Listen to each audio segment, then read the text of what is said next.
Hong practices his diamond fist in the school gym. He just reached the subtlety level 2 days ago. In this world, martial arts mastery is divided into 5 levels: entry, proficiency, subtlety, great accomplishment, and perfection. Reaching subtlety puts him above everyone else in his class. A classmate tells him to take a break, but Hong stays behind to train more. On his way out, Teacher Lee stops him. The 30,000 yuan registration fee for the martial division is due next Monday. Hong asks for a few more days, but the rules are strict. 30,000 yuan is a massive hurdle. When he was 3, his parents died in a ferocious beast disaster. He has lived with his uncle and aunt ever since. Once they saw his martial arts talent, they supported his training completely. In an era overrun by beasts, martial artists are the top earners. He trains hard so they can live a good life, but right now he just feels like a burden. When he gets to his apartment, he stops at the door. Inside, he overhears his uncle and aunt talking about rent. They are short on cash, but his uncle decides to delay the rent to pay Hong's registration fee first. He even plans to stop taking his medication and pick up an extra job, so Hong doesn't have to worry. Hearing this breaks Hong. He walks inside, pretends everything is normal, and lets his aunt send him to rest. Lying in bed, Hong knows he needs tens of thousands of yuan in just a few days. For a martial practitioner, there is only one place to get that kind of cash fast. The next day, he heads to the underground fight club. He signs up for the guard challenge wearing a minotaur mask. The rules are simple: win 4 matches in a row to claim 60,000 yuan, lose, and get nothing. The announcer tells him to hype up the crowd. Hong takes the mic and calls everyone below a martial artist a weakling. The crowd gets angry, and the matches begin. His first opponent is a fighter in a dog mask who charges in with lots of momentum. Hong notices his lower stance is shaky. He dodges the attack easily and takes him out with one strike. His next opponent is a larger man. Hong tests his diamond fist against the guy's strong fist wand. He tanks a hit, realizes his own punch power is stronger, and exploits the man's wide-open waist to secure his second win. Hong easily gets his third win right after. He just needs one more victory for the money. Up in a VIP balcony, a wealthy man watches the arena. He notices Hong is just a regular disciple, but fights way above average. He thinks Hong is perfect for throwing matches. A man wearing a white fox mask volunteers to go down and recruit him. White Fox steps into the ring as the final challenger. He is a quasi-martial artist, which gives him a huge advantage over regular disciples. Knowing his own level is lower, Hong decides to go all out on his first move. He lands a solid punch, but White Fox effortlessly blocks it. Hong quickly realizes this guy is not a quasi-martial artist. He is a real martial artist, intentionally hiding his true strength. White Fox uses a move called Rushing Thunder Fist and strikes Hong hard. The power difference is terrifying. Hong tries to stay on the defensive and look for a counter, but White Fox continues to batter him. Hong's consciousness starts to fade. He hits the ground. White Fox steps on him and tells him he isn't getting the prize money. Instead, he offers Hong a job. If he agrees to join them and throw fights, they will pay him well. Hong flatly refuses to do their dirty work. Since there is no deal, White Fox moves in to finish him off. As the final strike approaches, Hong thinks about his family. He refuses to let his uncle and aunt's years of sacrifice go to waste. He can't fail here. Suddenly, a blue system screen appears in front of him. It asks what price he will pay for his family and his faith. Hong answers that he will pay everything. A massive surge of red energy erupts from his body, blocking White Fox's attack as Hong breaks through his limits to become a true martial artist. Hong agrees to pay the price. He is instantly pulled into a strange, dark space where a massive glowing entity offers him a chance. A golden system screen appears in front of him. It displays his stats, including his vitality, spirit, and his current martial skills. He clicks on his first mission. The goal is to master his Vajra Fist and upgrade his other moves. A glowing clone of himself appears and starts demonstrating the Vajra Fist perfectly. Hong fights the clone to learn. As they trade blows, his skill progress rapidly increases. In just a short time, his Void Step and Floating Light Palm reach the micro level, and his Vajra Fist upgrades all the way to mastered. He clears the mission and agrees to return to reality. Back in the arena, time resumes just as White Fox throws his Thunder Rush Fist. Thanks to his upgrades, the attack looks incredibly slow to Hong. He effortlessly counters and knocks White Fox out with one solid punch that shatters his mask. The crowd goes silent. Hong reminds the stunned announcer about his prize money and walks away with the 60,000 yuan grand prize. Up in the VIP box, the wealthy boss is shocked to see a mere apprentice use a mastered Vajra Fist. He orders his men in black suits to follow Hong and find out who he really is. On his way home, Hong notices the men trailing him in an alleyway. He just scales the gap between two walls and easily loses them in the dark. An hour later, Hong drops a massive stack of cash on the table in front of his aunt and uncle. They are completely shocked, so he lies and says his dojo master decided to sponsor his training because of his high talent. They trust him and believe the story right away, happy that their money problems are solved. Later on the roof, Hong opens his system again. He sees he earned 67 martial value points for defeating a higher level opponent. The system notes that these points can be used to increase his vitality or skills. He tests it out by adding points to his vitality, pushing it up to 90. This officially puts his physical stats at the level of a quasi-martial artist. He dumps his remaining points into vitality, and the sudden boost heals all the injuries he took during the fight. Feeling a massive surge of new strength, he heads over to his high school's outdoor drill ground to test it out. He steps up to a Tier 1 combat power tester machine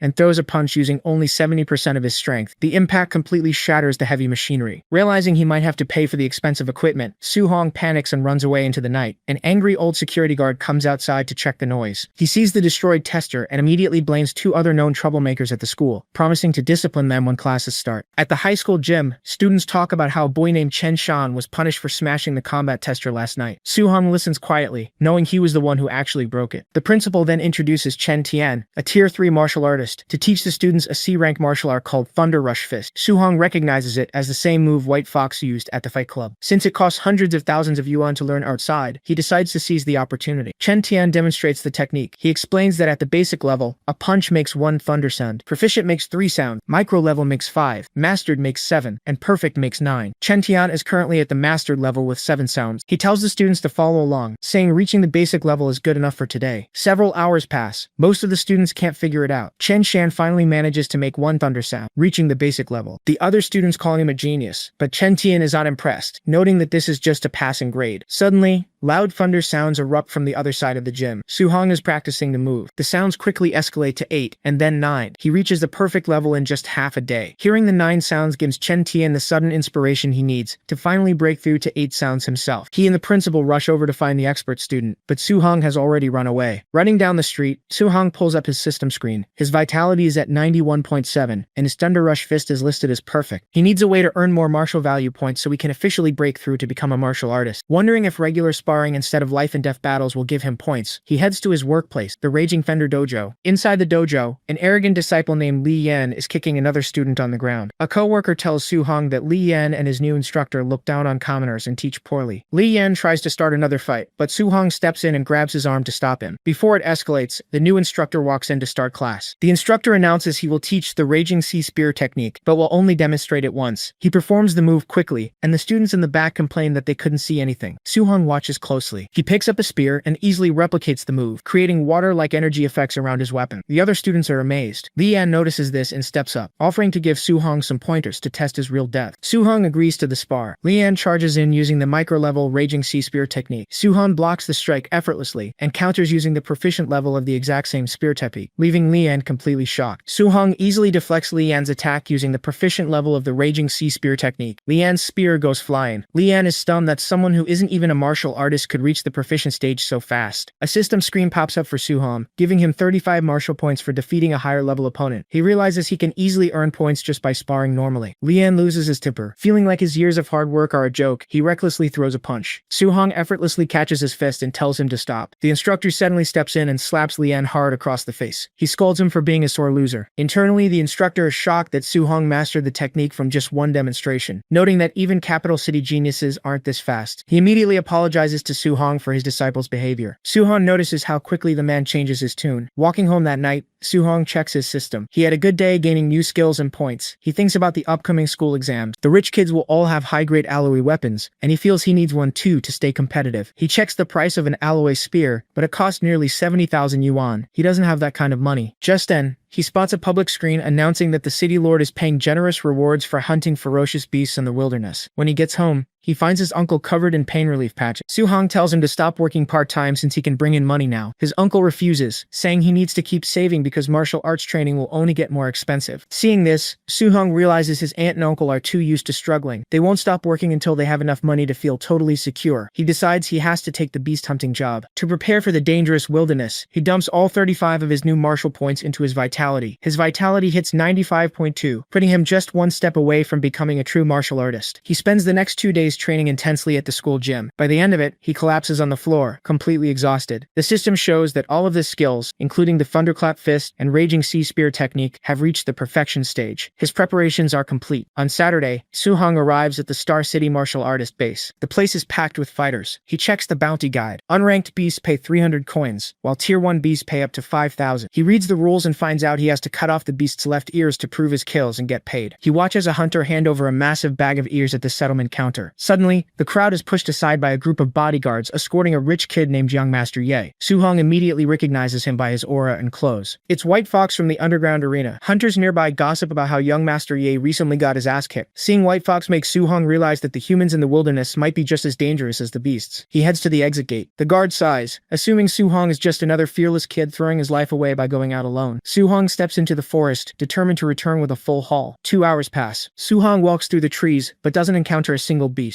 Assuming the outer edges of the forest have already been cleared out by other hunters, he decides to push deeper into the wild. A large white wolf lunges at Su-hong. He easily dodges its claws and strikes back with his thunderclap fist. The punch sends the beast flying into a tree, killing it instantly. Looking at his shaking hand, Su-hong realizes fighting monsters is more exciting than he thought. He defeated a rank 1 early-stage beast in a single move. Just as he wonders how he would fare against a mid-stage beast, a massive raging black bear appears behind him and roars. Su-hong turns and takes it out with one punch. He figures that as long as he doesn't provoke a rank 2 beast, he won't face much danger. He cuts off the bear's left ear to claim the 3,000 yuan bounty. A system screen pops up, telling him he has accumulated enough martial points to break through to a true martial artist. Before he can upgrade, he feels an intense aura nearby and goes to check it out. From a cliff, he spots a rank 1 late-stage black jade giant python. A team of hunters is fighting it, but the massive snake easily overpowers them, slamming one of the men into the rocks. Su-hong walks up to the injured man and borrows his spear. Su-hong steps up to face the giant python. Usually, a rank 1 late-stage beast requires a full team to take down, but since all his martial arts are at the perfection stage, he decides to fight it alone. The python lunges with its massive jaws. Su-hong uses his perfected void step to easily dodge the attack. He follows up with his perfected raging sea spear technique, coating the weapon in water energy, and strikes the snake's side. The python shrieks in anger. Su-hong attacks again, unleashing a wave of water energy that pushes the beast back. He quickly realizes the size difference is too big for a quick fatal blow. He decides to use a hit-and-run strategy to wear it down first. When the python sweeps its massive tail, Su-hong uses his perfected thunderclap fist to blast the ground and dodge out of the way. The fight drives on. Su-hong is exhausted and panting, but the strategy is working. The python is trembling and reaching its limit. Just as Su-hong readies his spear to deliver the final strike, he hears a laugh and sits his movement from his blind spot. A large bodyguard drops from the trees and punches Su-hong with a glowing red fist. The surprise attack sends Su-hong flying across the dirt. He coughs in pain and looks up to see the attackers. Young Master Ye, the guy who fought his White Fox at the underground arena, steps forward with his crew. He greets Su-hong and tells him to hand over the black jade giant python. Young Master Ye tells Su-hong he just got lucky finding a dying python. Su-hong quickly notes there are 5 of them. Since they are all martial artists, he knows he can't fight them head on. Before anyone can react, the giant python has fully recovered its stamina and rears up right behind Ye, ready to strike. The giant python lunges forward and devours the guard with a heavy sword. Su-hong jumps out of the way just in time. A system message pops up, notifying him that he indirectly killed an opponent. It gives him 30 martial value points. Moments later, another guard gets crushed by the python's tail, granting Su-hong another 30 points. He checks his total and realizes he finally has enough points to break through to a true martial artist. He just needs a safe spot to upgrade. Spotting a cave nearby, he sprints toward it and dives inside just as the python snaps its jaws against the rock entrance. Safe in the dark, he pulls up his system screen. He rapidly taps the interface, dumping all his accumulated points straight into his vitality. His body heats up as his vitality climbs, finally hitting exactly 100. A bright red aura erupts around him. He officially breaks through and becomes a tier 1 martial artist. With his new strength, Su-hong steps out of the cave to face the python. He doesn't need to play defense anymore. He charges straight at the massive snake. The python strikes, but Su-hong meets it head-on with his perfected Vajra fist. The punch stops the beast in its tracks. He follows up by launching himself into the air and raining down a barrage of perfected Thunder Rush fist strike. The heavy blows slam the python into the ground, completely crushing its head and finishing the fight. The system rewards him with 92 martial value points. Standing on top of the dead python, Su-hong remembers that he needs to cut off the left ear to collect the bounty money. He quickly realizes snakes don't have ears. Deciding it's not worth the hassle, he leaves the carcass and heads back. Walking through the destroyed woods, he comes across Ye's dead body. Su-hong notes that getting crushed by the snake was an easy way out for him. Curious, he searches Ye's pockets to see if he can find the high-level technique Ye used during their fight. He finds a small manual labeled Void Breaking Finger, a B-rank martial skill. Su-hong finds a quiet spot in the woods, builds a campfire, and reads the manual to memorize the cultivation method. He then enters the system space. A glowing blue clone appears and starts demonstrating Void Breaking Finger. Su-hong watches the clone shoot powerful beams of energy from its fingertips. As he studies the movements, his system progress bar quickly shoots up from 1% all the way to 100%. He masters the skill in no time. Back in reality, he tests the move. Shooting the beam puts a heavy strain on his body and makes him cough, but the destructive power is exactly what he wanted. Su-hong spends the next 3 days hunting deeper in the wilderness to get used to the technique. He tested on a charging bear, easily piercing its head with a single energy beam. The system confirms the void-breaking finger has reached the perfect realm. With his new skill maxed out, he decides it's time to head back to the city. At the Star City martial artist base, Su-hong drops a massive, blood-stained bag on the settlement counter. The clerk tallies up the beast ears. There isn't a single unranked beast in the bag. He counts 72 initial stage, 83 middle stage, and 17 high stage tier 1 beasts. The final payout is 406,000 blue star coins. Hearing the massive number, Su-hong gets nervous. He realizes he killed way too many beasts and might draw unwanted attention to himself. Suddenly, an angry shout echoes across the base courtyard. Supervisor Ye Chi, Ye's uncle, storms out with his men and completely locks down the facility. He orders his guards to block the exits and let no one leave. He announces that his nephew, Ye Feng, and 4 bodyguards were wiped out in the wilderness. The crowd of hunters quietly celebrate the news, whispering among themselves that Ye Feng was a menace who constantly robbed everyone. However, Supervisor Ye Chi announces that a B-rank martial skill manual is missing from his nephew's corpse. Because of this, he orders a mandatory body search for every martial artist in the base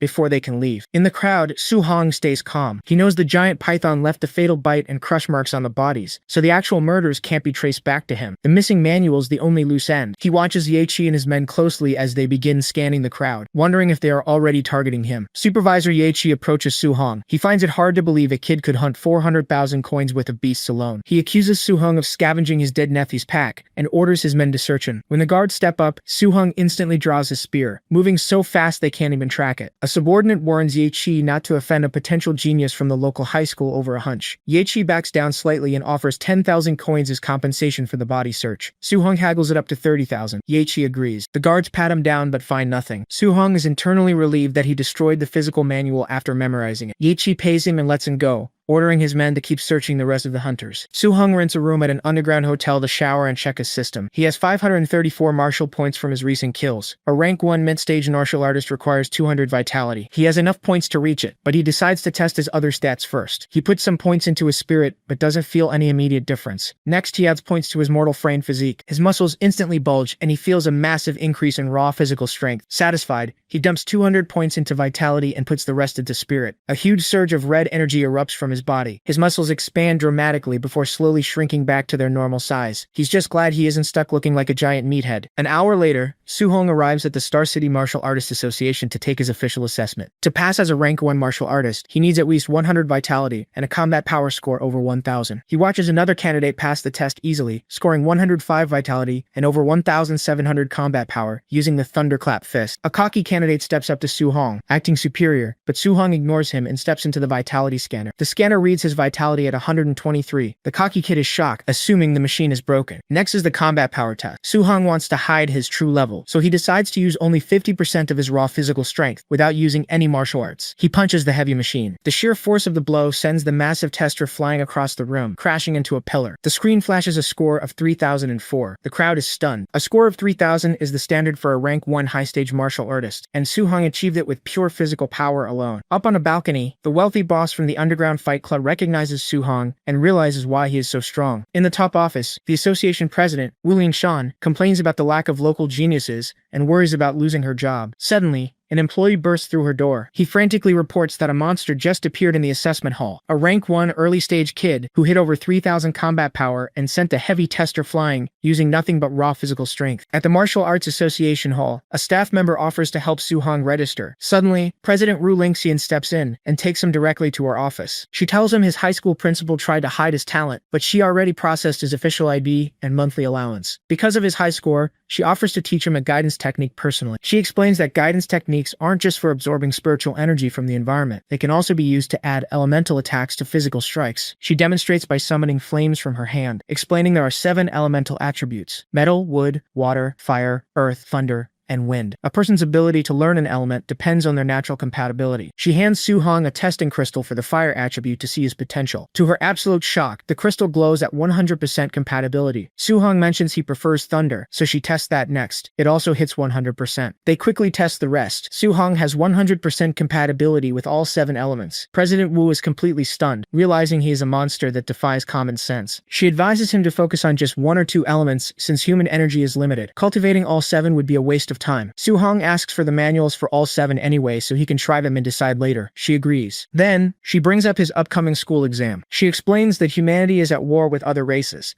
and the government is creating special training camps for top-tier geniuses. If Soo-hong can take first place in his school's monthly exam, she promises to give him a recommendation slot. Remembering how ferocious Beast killed his parents, Soo-hong accepts the deal, determined to get stronger to protect his family. Soo-hong goes home and shows his aunt and uncle his official rank 1 martial artist badge. They immediately cried tears of joy. He tells his uncle he can stop taking extra jobs because rank 1 artists get a 10,000 yuan monthly allowance. Soo-hong promises to support the family from now on. Late that night on the roof, Soo-hong tries out the new fire guidance technique. He throws a punch, but it only produces a tiny puff of steam and no real power. He opens his system screen to check what went wrong. He notices the heavenly flame guidance technique is listed at level 1 with 5% progress. He realizes that while President Wu never mentioned guidance techniques having levels, his system will allow him to continuously upgrade them just like his physical martial arts skills. Soo-hong checks his system to upgrade the heavenly flame guidance technique, but gets a warning that he doesn't have enough martial points. He decides to cultivate the rest of the techniques manually. Several hours later, he reaches level 1 in all the elements. He feels the different energies repelling each other inside his body, realizing why President Wu warned him against learning all 7. He tries to use fire and thunder at the same time, but they clash and cancel each other out. He keeps trying all night. By dawn, he finally forces the 2 elements to fuse into a single attack. He heads to the public martial arts plaza to test the new power on a rank 3 tester. He uses only 30% of his strength just to be safe. A punch with just thunder hits over 2,300. He strikes again, using the fused thunder and fire energy, and the score breaks 3,000. He realizes that just 30% of his power, combined with 2 elements, puts him above a rank 1 high-stage martial artist. He tries to fuse a 3rd element, but it is too difficult and completely drains him. He decides to focus on the school exam to earn more martial points. The next day at Star City High, the principal announces that this monthly exam is special. Because the frontline war is getting worse, the top 3 students will be sent to a genius training camp run by grandmasters. Soo-hong's classmates complain that they have no chance. The principal recently gave private lessons to 2 top students, helping them reach rank 1. Soo-hong ignores the complaints, determined to take first place. The master of the Raging Thunder Dojo shows up with his disciples, including Lian. The dojo master plans to challenge the school's winner to embarrass the principal. However, Lian spots Soo-hong in the crowd and quietly warns his master that Soo-hong is a monster who already beat them. Hearing this, the dojo master immediately drops his arrogant attitude, apologizes to the principal, and admits defeat before quickly backing off. The exam matches begin. Soo-hong is called up to fight quasi-martial artists. His friends tell him to forfeit so he doesn't get hurt. His opponent acts cocky, telling Soo-hong to step down or get beaten down. The guy charges in,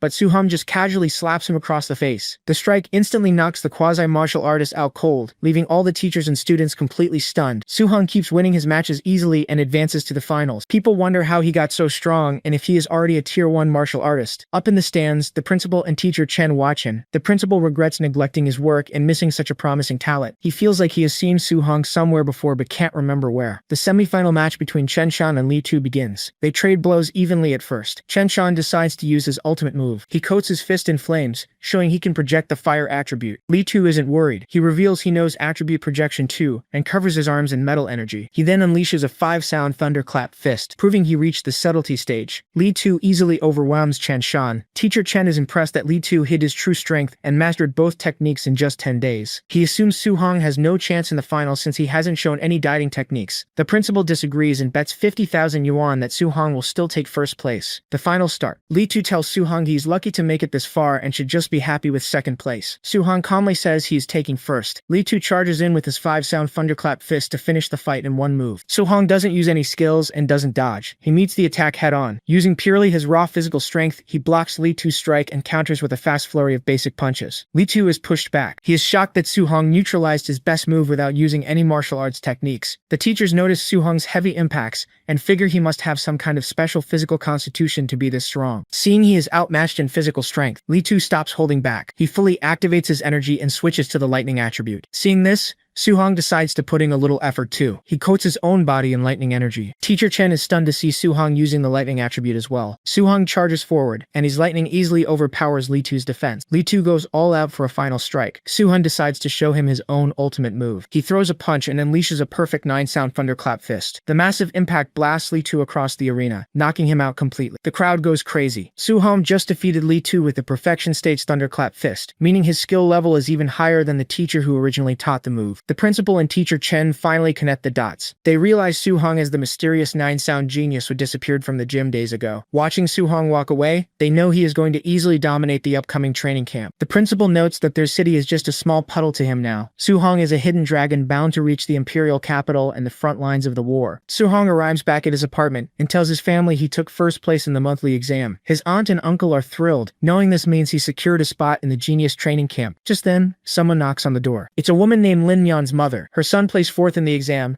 just missing the cut for the camp. She rudely offers Su-hong 30,000 yuan to give up his spot. Su-hong and his family look at her, unimpressed. Realizing they are taking the money, she tries to scare them. She claims the training camp is extremely dangerous and that people frequently die there from the brutal training and competition. She insists Su-hong should give up his spot for his own good. This worries his aunt and uncle. They ask him if the camp is really that dangerous and if he can guarantee his safety. Su-hong confidently assures them he can. The woman scoffs, calling him a child making empty promises. Su-hong's uncle steps forward. He tells the woman that he trusts his family over a stranger and firmly kicks her out, slamming the door in her face. The woman curses them outside, predicting Su-hong will just get eliminated. Inside, his uncle admits he is a rough, uneducated man, but he trusts Su-hong's judgment. He says they don't care about rankings, only his safety, and they will fully support whatever decision he makes. Later that night on the roof, Su-hong knows his family is still secretly worried despite their support. To protect them, he resolves to get even stronger. He checks his system. He earned 285 martial points from his exam matches. Not knowing what kind of high-level skills the other camp geniuses will have, he decides his best strategy is to boost his physical combat power. He dumps points into his mortal frame physique until it reaches 64.6%. He's curious about what special physique comes after 100%. Then he notices that his Thunder and Heavenly Flame guidance techniques have hit level 2. He realizes he can level them up just by naturally cultivating them. He decides to test this theory. He summons both lightning and fire energy and starts cultivating. By dawn, the system confirms his strategy. Both guidance techniques have leveled up to level 3, and his vitality naturally increased by 3 points in the process. Later, Su-hong walks down the street. A red sports car pulls up, and President Wu tells him to get in. As they drive to the camp, she gives them some warnings. She explains that some of the geniuses in this batch are absolute monsters. Many are already rank 1 high-stage martial artists, and are close to heading rank 2. Even worse, the skills they have mastered are at least class B. Su-hong realizes rank 2 artists require 200 vitality, meaning his current 126 vitality puts him at a disadvantage. But he isn't worried about the class B skills. Thanks to his system space, he knows he can learn and master any skill much faster than them. President Wu tells him his raw talent is the highest she has ever seen, but he lacks the resources the other rich kids have. She tells him not to be discouraged if he faces setbacks in the camp, assuring him that with his talent, he will eventually surpass everyone. Su-hong thanks her calmly. Seeing his calm reaction despite knowing he is outmatched in stats, and President Wu realizes she doesn't need to worry about his mindset causing any issues. They drive to the Tianlin mountain range. Su-hong's classmates are terrified because the area is filled with dangerous beasts, including rank 7 base kings. Su-hong remembers fighting beasts here recently, but knows the deeper areas are much more deadly. They arrive at the training encampment. Su-hong is excited, but his classmates are already shaking in fear. He notices the other students here are extremely strong, mostly rank 1 mid or high stage. A fleet of luxury cars pulls up, carrying the top-tier geniuses. A beautiful girl named Goddess Zhao Yan steps out, known for her spiritual telekinesis. A flashy guy with white hair, Lin Xinghe, follows, close to hitting rank 2. Then, the city lord's son, Wan Tiantou, steps out. He has 95% fire attribute compatibility and a special physique. Seeing them, Su-hong smiles, ready to see how much of a genius they really are. The camp supervisor announces the rules for the entrance exam. The actual training camp is 30 kilometers away, deep in the mountains. To pass, students must travel there within 8 hours while carrying a special token. The tokens are hidden inside ferocious beasts scattered across the route. Su-hong's classmates panic. 30 kilometers in 8 hours is usually easy, but navigating through deadly beasts makes it nearly impossible. Some students protest, arguing the exam relies too much on luck and is unfair. The supervisor shuts them down. He tells them the battlefield is brutal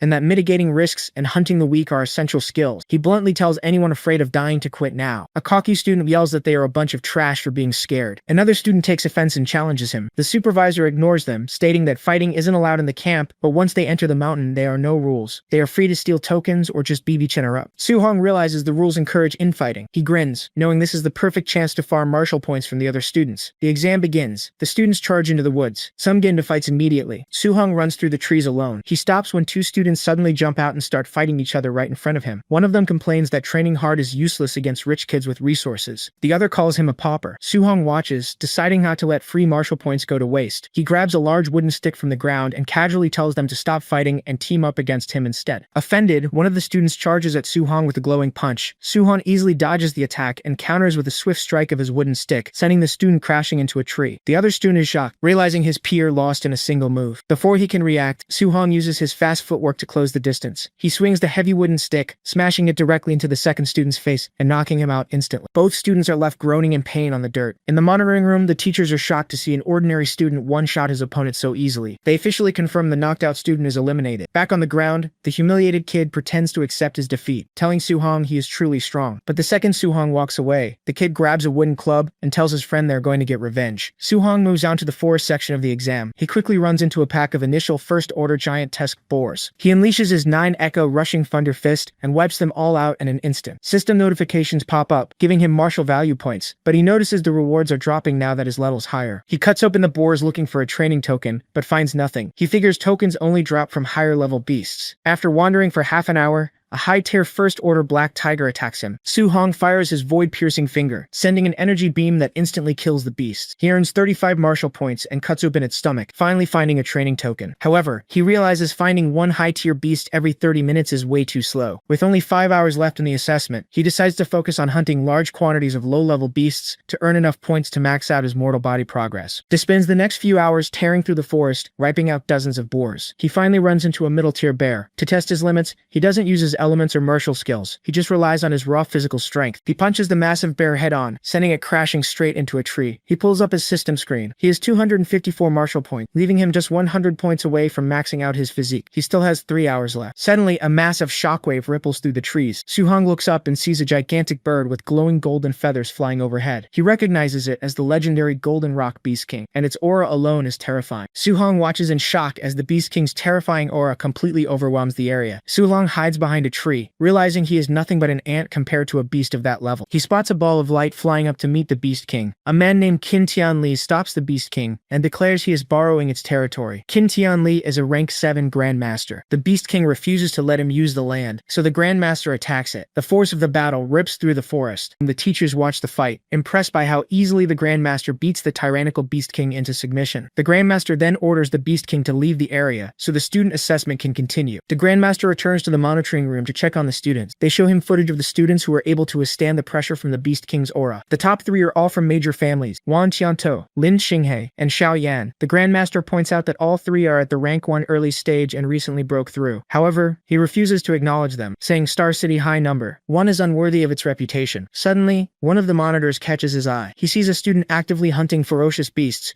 right after experiencing the Beast King's pressure. It's Soo-hong. The teachers are shocked. The Grandmaster demands Soo-hong's file. Reading it, he realizes Soo-hong has perfectly cultivated a C-rank martial art, reached 3,000 combat power, using purely physical strength, and possesses 100% affinity for all 7 elements. Finding such a monster in a backwater place like Star City completely blows his mind. He notes that Soo-hong's blood chi is low, because cultivating 7 guidance techniques simultaneously drains the body. Soo-hong arrives just before the deadline, covered in blood and dirt from hunting. The cocky student from earlier season, and assumes they will have plenty of ways to deal with him in the camp. The camp instructor steps up and introduces the facility. He explains there is a gravity training room, a movement skill room, a ferocious beast combat room, and a martial arts pavilion. In the pavilion, students can exchange contribution points for pills, weapons, and martial arts up to A rank. However, to earn these points, students must pass various training subjects with outstanding performance. The instructor dismisses the students for the day. Soo-hong heads to his dorm room. He is happy to have a private space so he can level up without anyone seeing. He opens the system interface. He has 354 martial points from his hunt. He dumps the points into his mortal body stat, pushing it all the way up to 100%. The system prompts an evolution. A massive red aura envelops him, as his body begins to undergo a profound transformation. Soo-hong's mortal body reaches 100% and evolves into the Overlord body. He checks his system and sees it is ranked as the strongest physique in the world, currently sitting at spirit rank 0%. To test his new raw power, he grips his grade C alloy spear. The metal begins to creak and bend, just from a normal squeeze. Realizing he needs a much stronger grade A weapon, he decides to gather contribution points quickly. He heads out to find a weighted vest to earn extra points during training. At the warehouse, he sees a student named Wan Tiantuo jumping around effortlessly while wearing a 3,000 kilogram vest. The staff notes that Wan can handle this because of his special barbarian god body. Meanwhile, in the monitoring room, Grandmaster Qin and his staff watch the screens. They discuss Soo-hong practicing all 7 guidance arts simultaneously. Believing geniuses are too arrogant to take direct advice, Qin decides to teach Soo-hong a harsh lesson, so he will give up the extra element. He He orders a night raid, assigning a high-rank first-tier martial artist with 5,000 combat power to ambush and crush Su-hong. Jin figures that if the kid's martial heart breaks that easily, he's just trash anyway. Back in the warehouse, Su-hong looks at the super heavy alloy vests. He skips the 10-ton option, knowing it would slow him down too much, and puts on a 5-ton vest instead. He wears his regular jacket over it to hide the bulk. He walks over to the gravity training rooms. On the main monitor, he sees Wang Tiantuo training at 2 times gravity with his 3-ton vest, making the effective weight 6 tons. Su-hong's high school classmates spot him, but decide not to say hi, feeling too embarrassed by how far behind they are in strength. Su-hong enters a private gravity room. He knows his 5-ton vest at 2 times gravity would equal 10 tons, which he could only handle for 10 minutes. He decides to set the machine to 1.5 times gravity to last longer, bringing his total load to 7.5 tons. Outside, the other trainees look at the monitor and start laughing. Seeing that he set the room to only 1.5 and assuming he isn't wearing a vest, they call him weak. Inside, the immense pressure pushes Su-hong to his limits. He activates his guidance arts. Even though it is much harder to practice under the heavy gravity, his cultivation speed skyrockets. He trains continuously for 2 hours. He checks his system and sees his blood chi has increased from 126 to 130. Except for thunder and fire, all of his other elemental guidance arts have leveled up. Completely exhausted, he struggles to stand up and shuts down the gravity machine. He walks out of the room dripping with sweat. The trainees waiting outside immediately start mocking him, joking that they could sleep in a 1.5 gravity room without breaking a sweat. Complaining about the lack of ventilation, Su-hong pulls off his jacket to cool down. As the jacket drops, the massive 5-ton weighted vest is fully exposed. The trainees mocking him instantly freeze in pure shock. When the trainees realize Su-hong endured over 2 hours under heavy gravity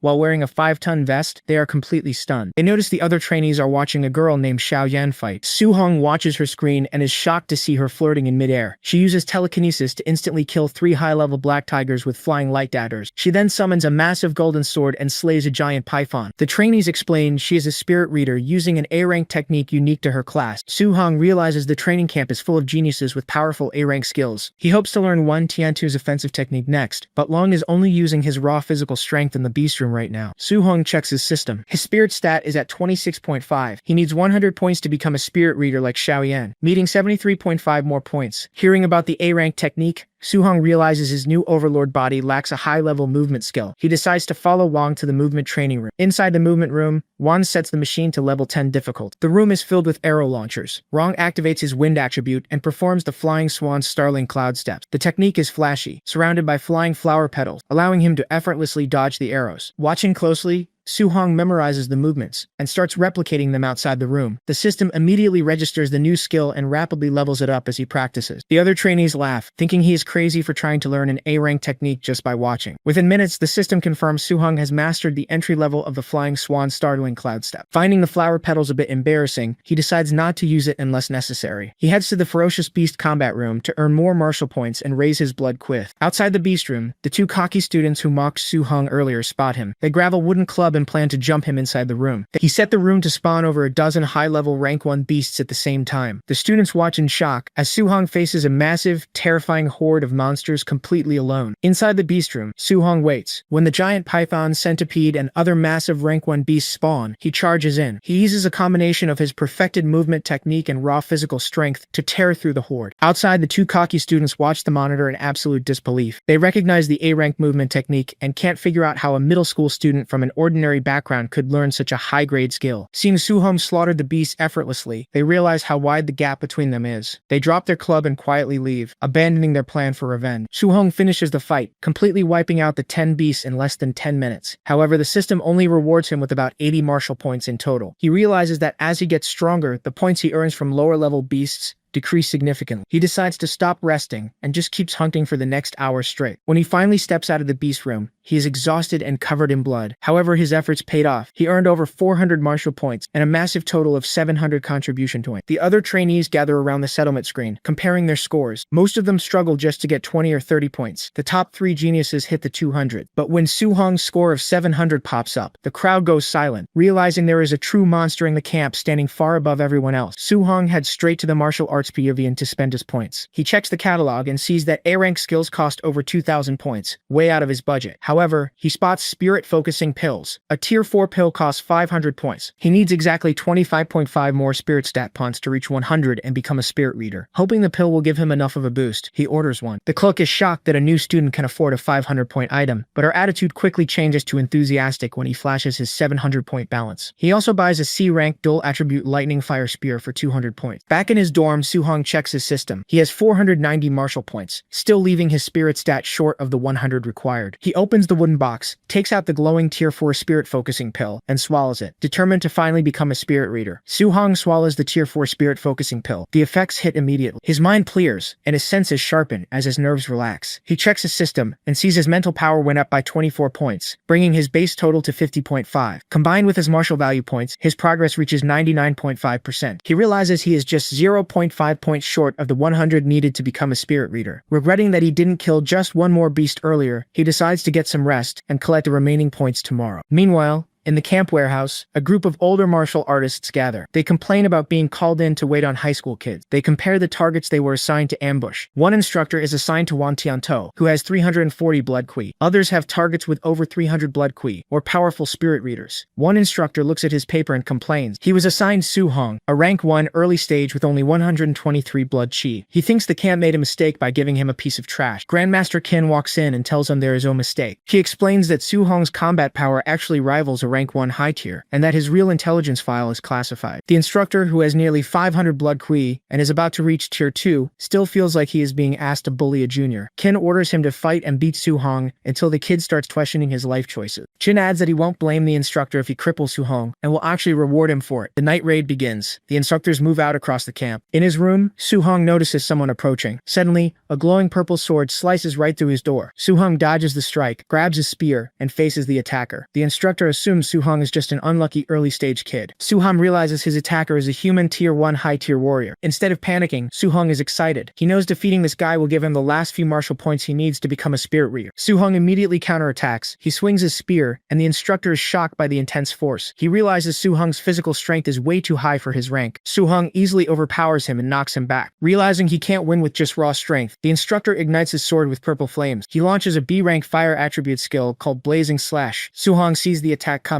He channels raw lightning into his new dual attribute spear and blocks the heavy strike head-on without even using a martial arts skill. The impact shatters the floor beneath them. The instructor is stunned that Soo-hong blocked his B-rank technique using just raw lightning. However, he mocks Soo-hong, saying that since he doesn't know any lightning spear techniques, he still can't win. Soo-hong calmly agrees that he doesn't know any lightning spear techniques, but then he channels fire into the spear alongside the lightning. The instructor stares in absolute terror as he realizes Soo-hong is using attribute fusion, believing the power of thunder and fire combined is just a legend. Soo-hong attacks, and the instructor desperately tries to block with his blazing slash. The fused elements easily tear through the B-rank technique and send the instructor crashing through the dorm wall. Outside, Grandmaster Qin and his staff are watching the raid unfold on monitors. The other 3 instructors assigned to the top geniuses were all defeated, but when King checks on the instructor assigned to Soo-hong, he sees him unconscious in the rubble. He immediately realizes Soo-hong must have used a fusion technique to beat a quasi-tier 2 martial artist. Kin's staff is shocked. They explain that the only genius to ever research dual attribute fusion took 10 years to pull it off, while Soo-hong mastered it in less than a month. Keen notes that attribute fusion is usually avoided because it has a high chance of ruining a warrior's cultivation, permanently trapping them at tier 1. However, since Soo-hong's comprehension is heaven-defying, Keen imagines a future where Soo-hong successfully fuses all 7 elements. The thought of that overwhelming power makes Keen realize he must stop Soo-hong from ruining his potential by getting stuck at a lower tier. A staff member then casually mentions that Soo-hong's physical strength also completely crushed the instructor, revealing his constitution might be even stronger than Wang Qiantuo's barbarian god body. To properly test Soo-hong's true limits, Qin decides to set up a match tomorrow, pitting Soo-hong against the 3 strongest geniuses in the camp. Soo-hong dumps all his martial value points into his spirit stat. His spirit hits 100.2%, and he officially becomes a spirit reader. He feels a strange sensation, like growing a 3rd arm. He tests his new power by floating in midair and lifting his spear with his mind. With this new ability, he decides he needs to learn the A-rank spirit martial art from Yan. The next morning, the instructor gathers the students. He announces a comprehensive test that will measure their blood chi, combat power, spirit, strength, speed, and martial arts mastery. The top 10 students will earn contribution point, but the first place winner will get to choose an additional A-rank martial art or movement technique. Soo-hong is determined to take first place so he can get an A-rank technique to complement his movement skill. From a balcony, Grandmaster Qin watches the crowd. He spots Soo-hong. To test him, King decides to make the 3 strongest geniuses go first, placing Soo-hong 4th. He hopes the stark contrast will pressure Soo-hong and motivate him. Lin Xinghe steps up to the combat monitor first. The assessment requires testing raw physical combat power, before using martial arts. Lin punches the machine with just his physical strength and scores 4,013. He then uses his B-rank wind element martial art, the cloud-hidden gale punch, and scores 5,642. Su-hong watches closely, and his system immediately copies the technique. He notes that the 1,600-point boost from the B-rank skill is a bit underwhelming. Yan goes next. Her raw physical combat power score is 3,253. Su-hong figures this is normal since spirit readers usually have weaker physical bodies compared to their mental strength. For the martial arts portion, Yan uses her spirit energy to condense a massive golden hammer and smashes it down on the tester. Su-hong's system instantly acquires her spirit weapon condensation art. Realizing how easy it is to copy skills in the camp, Su-hong smiles, wondering how many more martial arts he can learn from the others today. Wang Tiantuo steps up next. Relying solely on his barbarian god body, he punches the tester and hits 7,534. The crowd is blown away, noting his physical power alone matches a rank 2 middle stage martial artist. He then activates his A-rank offensive martial art, the Bone Ghost Netherfire Fist. Su-hong's system copies it instantly. Before anyone can react, Su-hong's name is called. To single him out, Grandmaster Qin places him right after the top 3 geniuses, hoping the contrast will shame him. Su-hong calmly approaches the machine for the physical combat power test. She throws a pure physical punch and scores 6,551. The crowd goes wild, shocked that a kid at the bottom of the class can hit that hard without any martial arts. For his second test, Su-hong decides to use his newly copied Bone Ghost Netherfire Fist. The system prompts a fast leveling progression, and he masters the entry level of the skill immediately. He infuses his fist with the A-rank fire technique and strikes the machine, hitting a massive 9,013. The score rivals a rank 2 high-stage warrior. The other students are terrified by the power, and even Grandmaster Qin is shocked. Wang Tiantuo is stunned that someone beat him, but assumes Su-hong must be hiding his vitality. However, when Su-hong steps into the vitality scanner, the number reads exactly 137. The crowd realizes Su-hong actually hit a 9,000 combat power score, while still just being an early-stage rank 1 martial artist. With the raw power test finished, Grandmaster Qin announces the start of the combat rankings. He explains the challenge system, where students can designate their opponents, and the last one standing takes the top spot. Instantly, Lin Xinghe points at Su-hong and challenges him to a fight. Lin Xinghe acknowledges Su-hong's combat power as matchless, but notes his vitality is extremely low. Lin plans to use his movement techniques to avoid Su-hong's attacks and wear him down over time. Grandmaster Qin suggests the top 3 geniuses should fight Su-hong all at once instead. The trio thinks this is overkill and worries they might accidentally cripple him, but Su-hong calmly accepts the challenge. Feeling insulted by his confidence, the 3 geniuses agree to jump him. The match begins. Lin Xinghe uses his flying swan startling cloud steps, planning to run circles around Su-hong while the other 2 ambush him. However, Su-hong instantly appears right in front of him. Before Lin can react, Su-hong punches him in the face and knocks him to the ground. Yan, the spirit reader, immediately uses her telekinesis to bind Su-hong in place. Seeing him stuck, Wang Tiantuo charges in with his Bone Ghost Netherfire Fist. Realizing the mental control is tricky, Su-hong uses pure brute force to forcibly shatter Yan's telekinetic grip. He then meets Wang's A-rank fire attack head-on, blocking it with just his physical strength. The impact stuns everyone. Not wasting a second, Su-hong grabs Wang and throws him directly at Yan, knocking both of them out of bounds. The fight ends in an instant. The crowd is terrified by how easily he dismantled the top 3 geniuses. Grandmaster Qin asks if anyone else wants to challenge Su-hong. Naturally, everyone surrenders. Qin declares Su-hong the undisputed number 1 and takes him to the martial arts pavilion to pick his A-rank reward. On the way, Qin asks Su-hong why he hides his strength. Su-hong explains that without any powerful family backing, showing off too early makes him an easy target. Qin likes his smart approach. He admits he arranged the trial specifically to give Su-hong a reason to take more resources. He tells Su-hong he no longer needs to hide because Qin will personally back him up from now on. At the pavilion, Qin tells Su-hong to look over the manual list and asks what techniques he already knows. Su-hong casually lists off several A-rank and B-rank skills, including the Flying Swan Startling Cloud Steps and Cloud Hidden Gale Punch. Qin realizes those 2 skills aren't even in the Khan's pavilion. He asks if Su-hong learned them just by watching Lin Xinghe use them once. Su-hong says yes. Hearing this, Qin is completely stunned, realizing once again that Su-hong is an absolute monster. Qin decides Su-hong needs a control-type technique. He recommends the A-rank fire attribute, Flame Cage. It allows the user to trap an enemy using fire energy. Qin demonstrates the move, showing how he can trap someone and follow up with a deadly strike. Qin admits it's a very difficult skill to master, adding that even he couldn't use it while attacking until he reached rank 3. Before Qin can even finish explaining, Su-hong's system registers the technique. Su-hong politely declines it, pretending he gave up because it sounds too hard, but he secretly just copied it for free. Qin then suggests an A-rank earth attribute defensive technique called Thick Earth Armor. He notes it will pair perfectly with Su-hong's physical strength. Su-hong agrees to take it. Qin then asks what special physique Su-hong has. Su-hong makes up a name on the spot, calling it the Overlord Body. He brags that it's the strongest physique in the world, hoping Qin will be impressed enough to give him more techniques. Qin has never heard of it, but considering Su-hong's insane physical power, he believes it must be a rare, unrecorded constitution. Suddenly, Kin gets a phone call. His staff reports that Soo-hong was secretly wearing a weighted vest during his fight against the three geniuses. Kin turns to Soo-hong and asks why. Soo-hong explains he just wanted the extra contribution points. Realizing Soo-hong fought a rank 2 martial artist while wearing extra weight, Kin tells him to take off the vest immediately. Soo-hong takes it off and hands it to the pavilion manager. The heavy vest smashes into the floor, shocking the manager when she realizes it weighs 5 tons. Kin decides Soo-hong needs a powerful A-rank offensive spear technique. He remembers that Grandmaster Jang, who runs the training camp in Yang City, uses a legendary thunder spear technique. Kin tells Soo-hong they are going to Yang City tomorrow to challenge Jang's top student, planning to trick Jang into betting his technique on the match. That night, Soo-hong practices the new techniques in his dorm. By morning, he manages to get all 3 A-rank skills up to the entry level. Meanwhile, in Yang City, Grandmaster Jang is training his top student, Lin Chunfun. Lin has a rare wood spirit body and recently broke through to rank 2. Jang is forcing him to learn an A-rank wood control technique called wood prison. Lin fails repeatedly, complaining the technique is too hard and begging for a month to learn it. Jang scolds him, mentioning that Kin found a prodigy who learns techniques in just a few days. Jang gets a call from Kin setting up the match. He tells Lin to hold back during the fight so Kin doesn't lose face. Lin confidently agrees to act like it's a close fight. The next afternoon, Kin and Soo-hong arrive at the Yang City camp. Jang greets them and asks to see Kin's new prodigy. When Chin introduces Soo-hong as a rank 1 early stage warrior, Jang is completely confused. He wonders how he is supposed to tell his rank 2 student to fake a close fight against a rank 1 early stage kid. Chin ignores his confusion and tells him to start the match so they can head back in time for dinner. Grandmaster Chin officially introduces Soo-hong to the students of the Yang City training camp. He tells them Soo-hong is a rank 1 early stage from Star City. One student laughs, thinking Soo-hong must be incredibly weak. However, when Ching announces that Soo-hong is here to challenge Lin Chunfeng, their rank 2 top student, the crowd is stunned. Lin is confused and annoyed, wondering how he is supposed to fake a back-and-forth fight against a rank 1 without accidentally killing him. The match begins. Lin decides to act out a struggle. He charges at Soo-hong but intentionally leaves an opening. Soo-hong casually steps aside. Realizing he needs to look like he is trying harder, Lin uses the A-rank wind attribute movement technique, flying swan startling cloud steps, to close the distance. Soo-hong is completely unfazed. He immediately mirrors the exact same movement technique and easily dodges Lin's attack. Lin is shocked that Soo-hong also knows the wind technique. He decides to use his control-type martial art, the wood prison, to trap Soo-hong. Thick vines shoot out from the ground and wrap around Soo-hong's leg. Soo-hong decides to test his raw physical strength. With one massive pull, he uses pure brute force to shatter the wood prison instantly. Lin is terrified. Soo-hong's physical strength is ridiculous. Before Lin can react, Soo-hong rushes him with incredible speed. Panicking, Lin abandons his plan to fake a struggle and uses his A-rank defensive technique, wood evasion, to summon a thick wooden shield. Soo-hong punches the shield with raw physical strength, completely shattering it and knocking Lin back. Lin realizes Soo-hong's power is equal to a ferocious beast, and that he actually has to fight seriously. Lin draws his sword, and uses an A-rank fire attribute martial art called Blazing Slash. The strike is powerful, but Soo-hong just smiles. He raises his hand and summons a cage made of white-hot flames,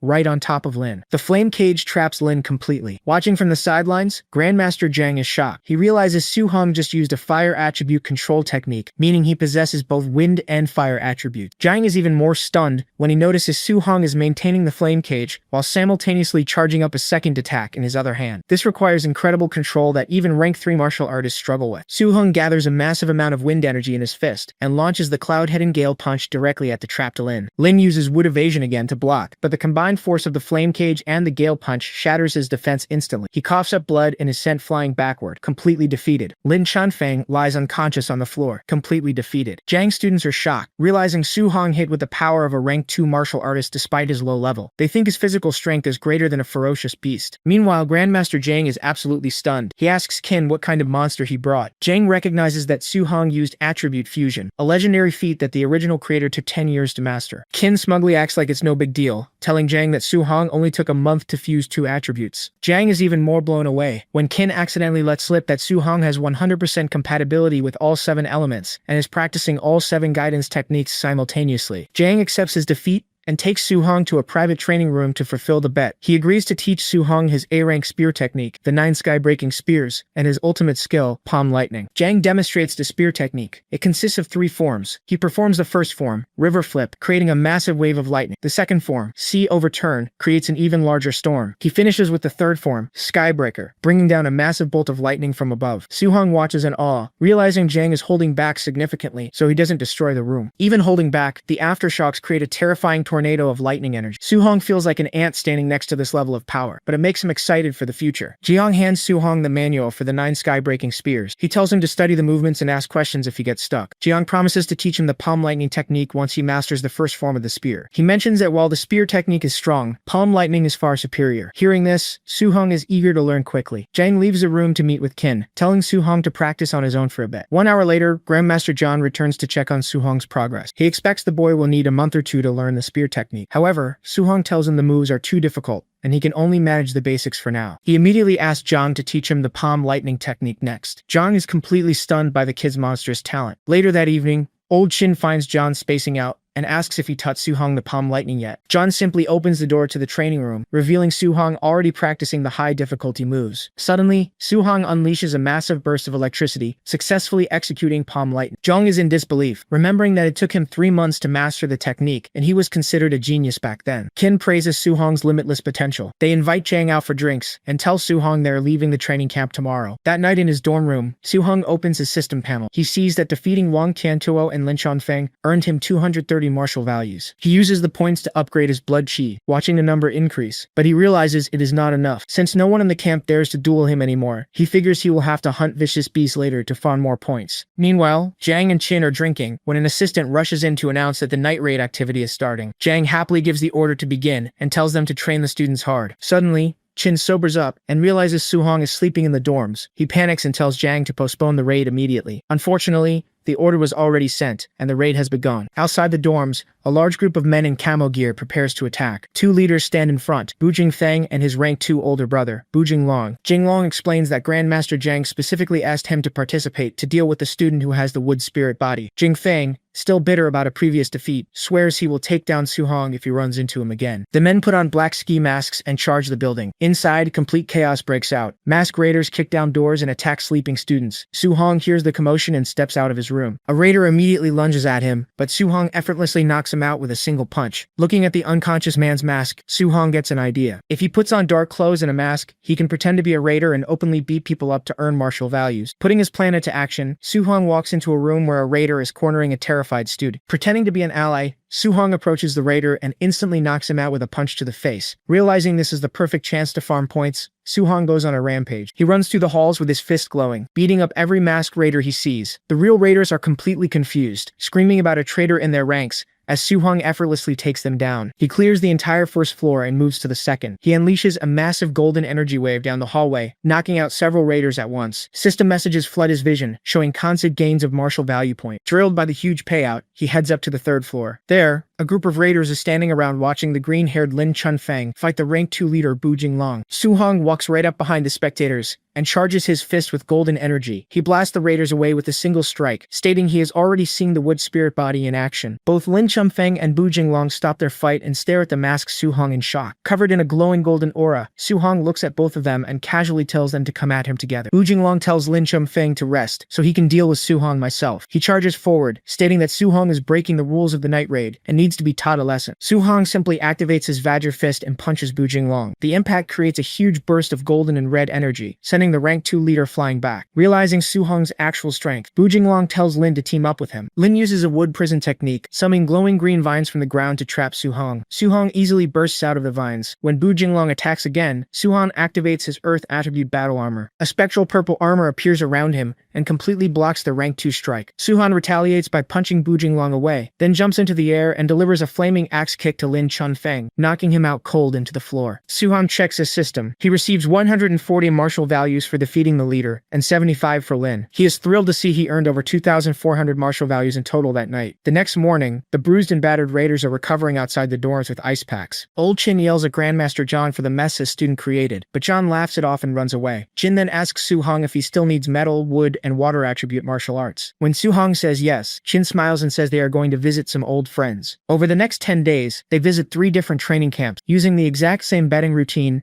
Qin wins 3 new A-rank cultivation methods for Su-hong. Back in his dorm, Su-hong practices the entry levels of his new metal, wood, and water techniques. With almost 3,000 martial values saved up, he decides to increase his blood chi. He repeatedly upgrades his stats, and his body bulks up as it absorbs the massive amount of energy. He stops at 450 blood chi, noting he only needs 50 more points to reach rank 2. He spends his last 100 points on his overlord body physique, but the stat only increases by 0.1%. Realizing the physique is too expensive to level up right now, he decides to prioritize reaching rank 2 and plans to farm more points. Before he leaves, Chin contacts him again, asking if he still needs a healing martial art. Su-hong realizes Chin has set up yet another bet. They travel to the Hangzhou training camp. The local grandmaster, Wang Qingshan, announces a field training exercise where students must survive in the myriad monster mountains for 7 days without supplies. They earn contribution point by killing beasts. As the students head into the mountains, Long confirms his bet with Chin. If Su-hong wins, Long will teach him an A-rank healing art. If Su-hong loses, Chin must teach an A-rank art to every student who beats him. Qin mentions that members of the myriad race's demon cult are currently in the mountains, but Long dismisses them as low-level threats. Qin just hopes Su-hong can come back alive. In the mountains, Su-hong tests his new techniques. He uses his lightning spear, metal attacks, wood vines, and a water dragon to kill various beasts. After gathering over 500 martial values, he finds a quiet cave. He sits down and spends his points on blood chi, intending to finally break through to rank 2. Outside in the dark, a red-haired man walks through the woods. He complains about having to patrol the area, mentioning that their cult's sacrifice site is hidden nearby. He then notices the dead beast Su-hong left outside the cave. Realizing someone is inside, he calls out,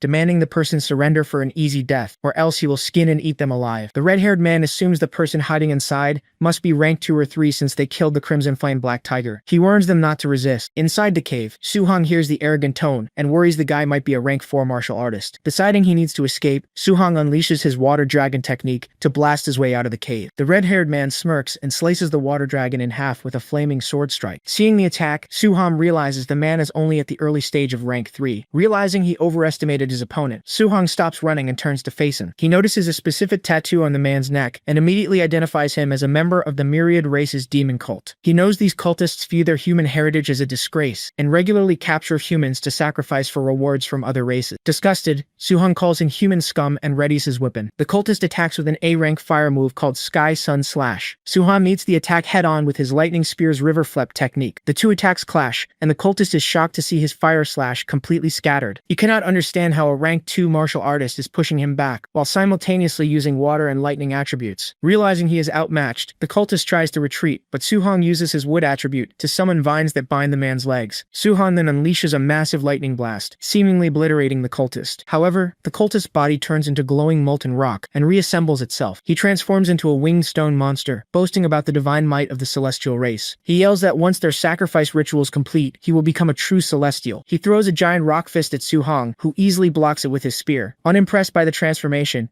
Su-hong traps the monster in a flame cage. He then charges his spear with intense golden lightning and thrusts it forward, piercing straight through the rock demon's chest and shattering him to pieces. A system message appears, showing Su-hong earned 212 martial values for killing the mutated celestial. He notes that hunting cultists pays out much higher points than hunting beasts. Remembering the cultist's words about a sacrifice, he suspects they have captured humans and immediately contacts the Grandmasters to report it. Back at the Hangzhou train camp, Grandmaster Wang reads the report. He tells Old Qin that the cult is just sacrificing their own members this time, so there is no need to launch a rescue mission. He also scoffs at the idea of Su-hong killing an early rank 3 cultist, thinking the kid is just bragging. Old Qin simply sips his tea, fully trusting his student's strength. 3 days later in the mountains, Su-hong stands next to a massive dead snake beast. He checks his system panel and sees he has earned a total of 832 martial values. Suddenly, his perception alerts him to a presence. He looks up into the trees and spots a blue-haired woman holding a whip. She praises him for noticing her, flirting briefly before stating that since he is here, he has to die. She swings her weapon, launching a barrage of sharp ice spikes at him. Instead of panicking, Su-hong just smiles. He looks up at the cultist and thinks to himself that more martial values have just delivered themselves directly to him. Su-hong launches his water dragon technique, crashing the massive water construct directly into the blue-haired woman. Before she can recover, Su-hong grabs her by the neck, deciding she is the perfect person to ask about the other cult outposts. He throws her to the ground and strikes her with his netherbone ghost fist. Pinning her down with his spear, he demands the location of the outpost. Terrified and spitting blood, she points him 10 kilometers north and begs for her life. She reveals there are 3 rank 3 and 3 3 rank 2 martial artists left at the camp. Su-hong does the math and realizes that taking them all out will give him enough martial values to finally reach rank 2. The woman suddenly morphs into a winged creature, claiming her strength is doubled and that she will kill him for underestimating her. Su-hong does not even let her finish. He instantly blasts her with a massive pillar of golden energy, stating the cultist committed too many sins and he will not let a single one of them live. The system immediately awards him 208 martial value, and he smiles at the prophet. 10 kilometers north at the sacrificial outpost, 3 human students are surrounded by a large group of cultists. The students realize they were tricked, as the enemies are all rank 3 instead of rank 2. The cult's blood commander orders his men to kill the human geniuses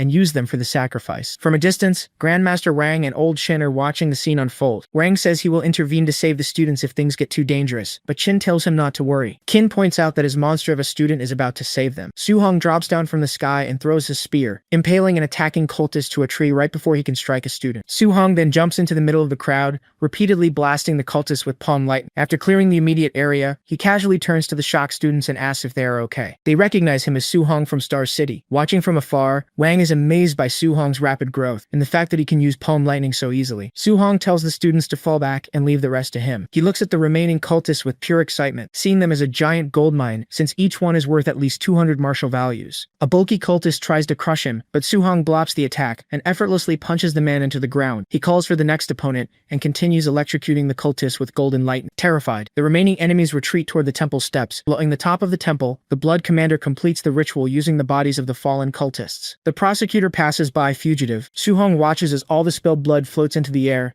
and gathers into a massive portal. A figure with large white wings emerges from the blood. The being declares himself a noble of the celestial race and demands the humans kneel before him. Looking up at the winged being, Su-hong just grips his spear and smiles. He thinks to himself that if morphed cultists gave him a lot of points, he wonders exactly how many martial values he will get for killing a real celestial. The celestial calls Su-hong an ant for looking up at him and instantly attacks with blinding speed. Su-hong blocks the golden strike with his spear, surprised by how fast it is. The celestial notes that Su-hong is surprisingly strong for a human youth. He realizes that possessing this human body will not be as easy as just stepping on ants. He complains that his possessed vessel has not even reached the 4th tier and is already breaking down, but he claims his peak 3rd tier strength is more than enough to eliminate a future threat like Su-hong. Hearing this, Su-hong realizes he's only fighting a possessed body, not a real celestial. He coats his fist in lightning, declares the fight is not over yet, and charges forward. The two clash directly. From a distance, Grandmaster Wang and Old Chin watch in shock as Su-hong physically suppresses the celestial, despite being an entire realm lower. Su-hong lands a heavy flaming punch right into the celestial's chest, damaging his armor and forcing him back. The celestial is furious and confused, wondering what kind of physique Su-hong has to overpower him in pure physical strength, especially since he never lost a physical clash against other alien races. Su-hong just asks if he is tired yet. Thanks to his overlord body, Su-hong feels completely refreshed. He tells the celestial that he usually has to hold back to avoid accidentally killing people, and wishes the celestial's true body was here for a more satisfying fight. Insulted by the human, the celestial summons his innate ability, the divine treasury. Dozens of glowing portals appear in the air, aiming golden spears at Su-hong. A system notification pops up, telling Su-hong he cannot learn this skill because it requires a pure celestial bloodline. Grandmaster Wang panics, thinking Su-hong is about to be killed, but Old Kin just tells him to calm down. Old Kin casually reveals that Su-hong has a 100% compatibility with all 7 attributes, and has not even used his ultimate move yet. The celestial fires the barrage of golden spears. Su-hong smiles, noting that the celestial is the first opponent to force him to go all out. He unleashes the 3rd stance of his spear technique, heaven breaking. He combines fire and lightning into a massive upward strike. The attack completely overpowers the golden spears and vaporizes the possessed celestial. Su-hong checks his system and sees he earned 843 martial values. He laughs, incredibly happy with the huge payout. Grandmaster Wang rushes over, completely amazed that a student defeated a celestial. Su-hong is a bit confused by the Grandmaster's excitement. He thinks internally that if a regular celestial forced him to use his trump card, the real geniuses of their race must be absolutely terrifying. 4 days later, the training camp ends. The leaderboard shows Su-hong in first place with over 17,000 points,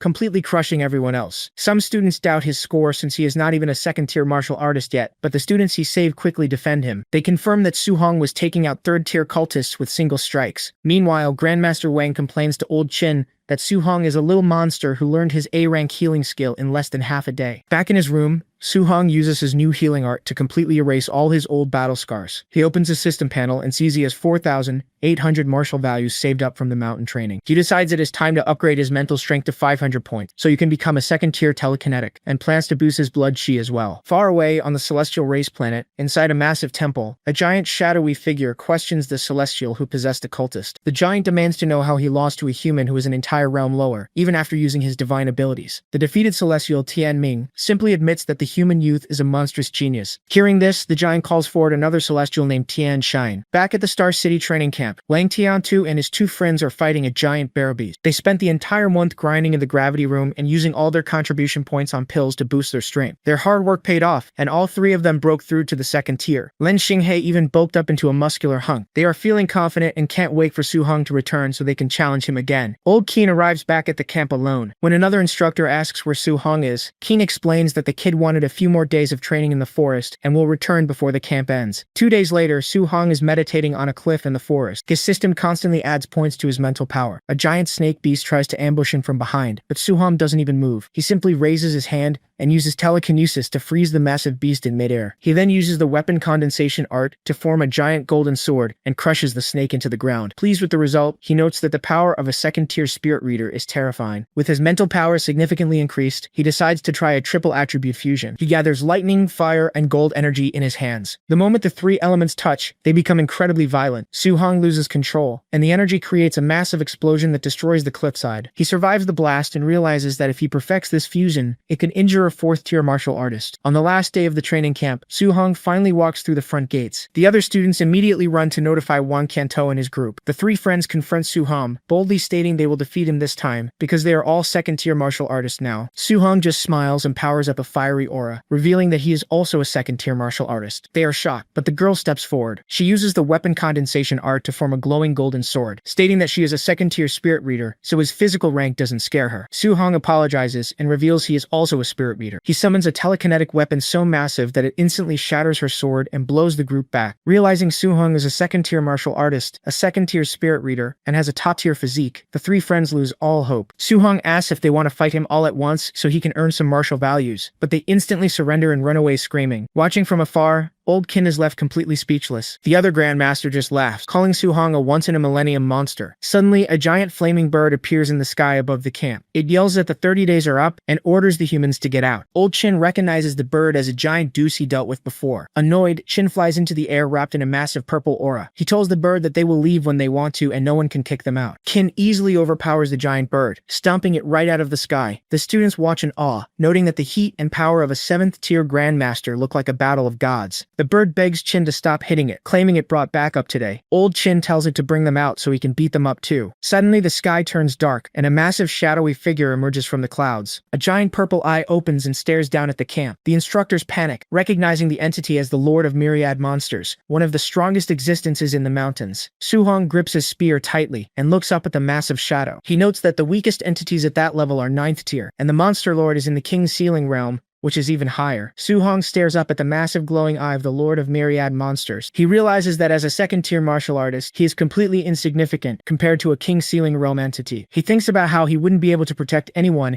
if a monster like that attacks Star City. He resolves to keep getting stronger until he reaches the King's Sailing Realm himself. Old Keem stands calmly as the massive shadow and the giant bird retreat. The Monster Lord has an agreement with the human race and will not casually attack juniors. The training camp ends normally and the students take buses back to Star City. Wang Qiantu and his friends are now friendly with Su Hong, joking that his name will soon be famous across the city. They arrive at the City Lord's mansion for a welcome banquet. Su Hong isn't interested in the party and just wants to go home to see his aunt and uncle. Inside the luxurious banquet hall, Su Hong's aunt and uncle are sitting at a table. They feel embarrassed and out of place in their simple clothes, and some wealthy guests quietly mock them for looking like migrant workers. Suddenly, the principal of number 1 high school and the president of the Martial Artists Association rush over. They enthusiastically shake the uncle's hand, praising Su Hong as the most promising genius they have ever seen. The wealthy guests are left completely shocked. Nearby, the fathers of Long Qiantuo, Lin Xinghe, and Xiao Yan are arguing. They brag about their kids reaching the 2nd tier and debate who is the strongest. When the arrival of the students is announced, the city lord and the fathers head outside to greet them. However, the fathers are confused to see their kids looking depressed and bruised. The kids admit they were completely crushed in a fight. The fathers ask how 3 2nd-tier teams could lose together. The kids explain that Su Hong beat them because his physical strength, speed, and spirit, telekinesis were all far superior. Su Hong gets off the bus, and the crowd stares at him. He spots his aunt and uncle and smiles. His aunt runs toward him but trips on the red carpet. Before she can hit the ground, Su Hong uses his telekinesis to catch her, gently floating her safely back to her feet. Seeing this, the city lord, the principal, and the association president are stunned. They realize Su Hong is not just a martial artist, but also a 2nd-tier spirit reader. The principal and president start bickering, realizing they both missed this detail, and loudly boast about how they will support him. Meanwhile, The other wealthy guests start making frantic phone calls, trying to arrange marriages with Su Hong or send his family expensive gifts. The city lord steps forward with a gold tray. He presents Su Hong with a villa and 3 million in cash as his prize for taking first place in the training camp. The city lord shakes Su Hong's hand and openly tells him to just ask if he ever needs anything in the future. Su Hong realizes the city lord is openly trying to recruit him. He knows that refusing the offer right now will offend the city lord, but accepting it means he will be obligated to fulfill his request later on. Su Hong decides that since the city lord's faction is the most powerful in Star City, he should not offend him. Besides, with the city lord protecting his family, he can go out and train freely. He also has Grandmaster Qin as his backer, so he knows the city lord cannot force him to do anything excessive in the future. Su Hong accepts the offer and shakes the city lord's hand. When asked what he needs, Su Hong immediately requests medical treatment for his aunt's rare disease. The city lord gladly agrees to use the best medical resources available. The city lord then asks if he wants anything else, and Su Hong asks for a weapon. The city lord leads him into the mansion's massive armory and tells him to pick any A-grade weapon he wants. Su Hong asks if there are any multi-attribute alloy weapons. To explain why, he casually summons 7 different elemental orbs in his hands. The city lord is completely shocked. He cannot believe the second-tier martial artist and spirit reader can cultivate 7 attributes simultaneously and still level up so fast. Su Hong purposely shows off his talent, knowing that the more monstrous he appears, the more the city lord will value and support him. The city lord admits that multi-attribute weapons are extremely rare. The best match he has is a 3-attribute B-grade spearhead. Su Hong accepts it, deciding to attach it to his own Thunderfire spear shaft. Before Su Hong leaves, the city lord warns him about strange anomalies happening all over the world. Mysterious shards are appearing, creating natural treasures and granting fierce beasts multiple attributes. He specifically mentions Stargazing Lake just outside Star City, where a multi-attribute beast was recently spotted. The city lord advises Su Hong to stay away, warning him that the area is currently too dangerous for him. A few hours later, the city lord's private car drops Su Hong and his aunt and uncle off at their apartment building. The neighbors, including their greedy landlady, are stunned to see them step out of the prestigious vehicle. The landlady, who had just been complaining about the Su family and threatening to raise their rent, tries to act friendly. Su Hong's aunt casually tells the landlady that they won't be renting anymore because the city lord gave them a villa. She asks for a refund on their extra rent, but the uncle stops her, saying they are rich now and can just leave the money as a gift. They head upstairs, happily discussing their move to the new house. That night, Su Hong goes up to the roof for one last training session. He pulls up his system panel and uses his remaining 1,900 martial values to upgrade his blood chi. His body pulses with intense red energy as his blood chi surpasses 700 points, allowing him to break through to the mid-stage of the second tier. After the breakthrough, he pulls out his phone to research the anomalies the city lord mentioned. Because his body hasn't adapted to his new mid-stage strength yet, he accidentally cracks the phone screen just by gripping it. He scrolls to the news, reading reports about an S-grade spiritual medicine causing grandmasters to fight, and beasts gaining new elemental powers from mysterious shards. He finds information on Stargazing Lake, noting that the rank 2 multi-attribute beast there has attracted a large crowd of rank 3 and rank 4 martial artists. Su Hong figures that while he might not be able to beat a rank 4 martial artist in a fight, he can definitely escape from one. With his mind made up, he decides that as soon as his family finishes moving into the villa tomorrow, he will head straight to Stargazing Lake. The next day, Su Hong's family moves into their new villa. The house is quickly filled with gifts from wealthy neighbors trying to get on his good side. Su Hong finds entertaining them exhausting and decides to leave for Stargazing Lake in the afternoon. At the martial artist base, he notices a huge crowd. Lower tier martial artists refuse to leave the base because there are too many tier 3 and tier 4 fighters heading to the lake, making it too dangerous to travel without getting robbed. Meanwhile, up on the second floor of the base, a man confirms with an underling that Su Hong killed his nephew. He uses his powerful aura to force the underling to his knees, demanding respect as he plans his next move. Su Hong reaches Stargazing Lake and watches from the trees. He sees that the area is packed with high-tier martial artists. Suddenly, a massive beginner tier 3 star-spotted giant fish bursts out of the water. It shoots a dual attribute attack that easily destroys a tier 4 martial artist's earth defense, severely injuring him. Annoyed, the tier 4 martial artist immediately kills the giant fish in one strike. The crowd rushes in and chops the beast up to find the treasure, but its stomach is completely empty. Seeing how aggressively the tier 4 fighters act, Su Hong decides it is not safe to stick around and turns to leave. Just as he turns, a masked man ambushes him with a blade. Su Hong uses his spirit telekinesis to briefly pause the attacker, allowing him to dodge the fatal blow. He quickly realizes the attacker is a tier 4 martial artist. The attacker is surprised that Su Hong is a spirit reader. Suddenly, more masked men emerge from the woods. Su Hong finds himself surrounded by a tier 4 leader and over a dozen tier 3 assassins. Knowing he cannot fight them all at once, he uses his A-class movement technique to sprint away. When the assassins chase him, he uses uses his telekinesis to launch himself straight into the sky and fly away, leaving his pursuers completely stunned that a Tier 2 can fly. Dozens of kilometers away, Su-hong lands in the forest, completely exhausted. His vital energy and mental power are drained. He figures that Ye Feng's uncle, Ye Qi, is the only one who would hire this many high-tier assassins to kill him. Su-hong plans his next move. He knows you can kill the Tier 3 assassins, but the Tier 4 leader is a major threat. If he fights the leader first, the others will swarm him. He decides he must use his speed to eliminate the Tier 3 fighters first, then focus entirely on the Tier 4 leader. Meanwhile, the assassin leader complains that their employer gave them bad intel by not mentioning Su-hong's telekinesis. He tells his men they must kill Su-hong before he reaches the city, or their employer will have them killed for failing. They use a tracking compass to hunt him down. Over the next 7 days, they constantly track and fight him in the woods. Su-hong kills several of them in quick skirmishes. By day 7, an assassin spots Su-hong while he is peeing in the bushes, and Su-hong quickly kicks the man in the face. The constant running and fighting leaves Su-hong completely drained. He eventually makes it to an official Star City supply station. He knows it is risky, but he has to rest. He figures the assassins will not dare attack him openly on official city territory. As he walks through the station, he notices men in suits staring at him. He realizes his tracks have been exposed, and confirms that Ye Qi from the martial artist base is indeed the one trying to kill him. Su-hong rents a room at the temporary supply base inn. He checks his system panel and sees his vitality is at 705.5. He needs 900 to reach the high stage of the second tier, but his 540 martial arts points are not enough. Instead, he spends the points to upgrade his overlord body physique from 1.1% to 6.5%. He feels an immediate surge of power, estimating his strength just increased by at least 20%, and soon after that, he curved in fighting more death cases. He decides to rest and practice his guidance technique, staying prepared to jump out the window if the assassins show up. A few hours later, Su-hong is eating a burger in the inn's dining area. The room suddenly goes completely quiet. He realizes the assassins are holding back, likely planning to ambush him outside. He then overhears nearby martial artists talking about a rare multi-attribute treasure called the 3-star vein ink purple bamboo. They mention the treasure is protected by a deadly gravity field that instantly crushed several Tier 4 martial artists into meat paste. Su-hong wonders if his newly upgraded overlord body could withstand that kind of gravity. Suddenly, a massive explosion rips through the wall right beside him. The assassins have finally attacked. The Tier 4 leader and his men surround the ruined building. The leader mocks Su-hong, stating they wouldn't hesitate to attack a supply base. Su-hong just smiles. He pulls out his new 3-attribute spear and infuses it with fire, lightning, and gold energy all at once. The leader recognizes the 3 attributes and panics, screaming for his men to scatter. Su-hong thrusts the unstable weapon forward, triggering a massive triple attribute explosion that completely levels the inn and the surrounding area. When the dust settles, the Tier 4 leader is still alive but heavily injured. He assumes Su-hong died at the epicenter of the blast. Just as he catches his breath, a shirtless Su-hong drops from the sky, striking down with the 3rd style of his spear technique. The leader quickly blocks the attack with his sword and pushes him back. Su-hong instantly uses his movement technique to vanish. The leader tells his men to catch him, but Su-hong reappears right behind a surviving Tier 3 assassin and impales him through the chest. Su-hong notes that while he might not be able to kill the Tier 4 leader yet, he has no problem picking off the Tier 3 subordinates. He throws the dead body at the leader and runs away into the forest. As he escapes, he admits the failed fusion explosion was terrifying. He only survived because he used his thick earth armor and his upgraded physique. He decides that once he successfully masters the 3-attribute fusion, he will have a real chance to kill the Tier 4 leader. Back at the Star City martial artist base, Ye Qi shatters his teacup in a panic. He realizes his hired assassins completely botched the job. By attacking an official supply outpost, they drew too much attention. He knows that if Su-hong dies now, the city lord will easily trace the assassination back to him and wipe out his entire clan. Meanwhile, deep in the forest, a massive purple gravity field surrounds the rare 3-star ink purple bamboo. A group of disguised martial artists struggles to walk through the anomaly. They note that the higher a person's cultivation tier is, the stronger the gravity pushes down on them. The Tier 4 leader uses a tracking compass to search for a hidden divine artifact. The compass points directly into the center of the gravity field, revealing the artifact is right next to the bamboo. Just then, Su-hong sprints past them, heading straight into the field. The Tier 4 leader Bai Ao recognizes him. Revealing himself as a demon cultist, Bai Ao attacks Su-hong, hoping to kill him and claim a reward from his lord. Su-hong blocks the fiery strike, but realizes the Tier 4 cultist is too strong to fight directly. Several Tier 3 cultists try to block Su-hong's escape path, but he instantly kills 2 of them with his spear and movement technique. To avoid Baiao's full force attack, Su-hong runs deeper into the purple gravity field. Baiao tries to chase him, but the intense gravity immediately forces him to a halt. Because he is a Tier 4 martial artist, the field exerts a crushing weight on him right at the edge. Frustrated, he throws his sword at Su-hong, but the gravity field shatters the weapon completely before before it can reach him. Safe inside the field, Su-hong stops right next to the purple bamboo. The intense gravity and his previous injuries push him to his limit, so he sits down and uses a green wood attribute technique to heal himself. Watching from outside, the cultists are shocked that Su-hong also knows healing arts. They realize that if Su-hong claims the divine artifact inside the bamboo, they are all dead. Near Stargazing Lake, Wang Tiantuo and his two friends notice the area is completely locked down by demon cultists. They wonder if the cult is targeting Su-hong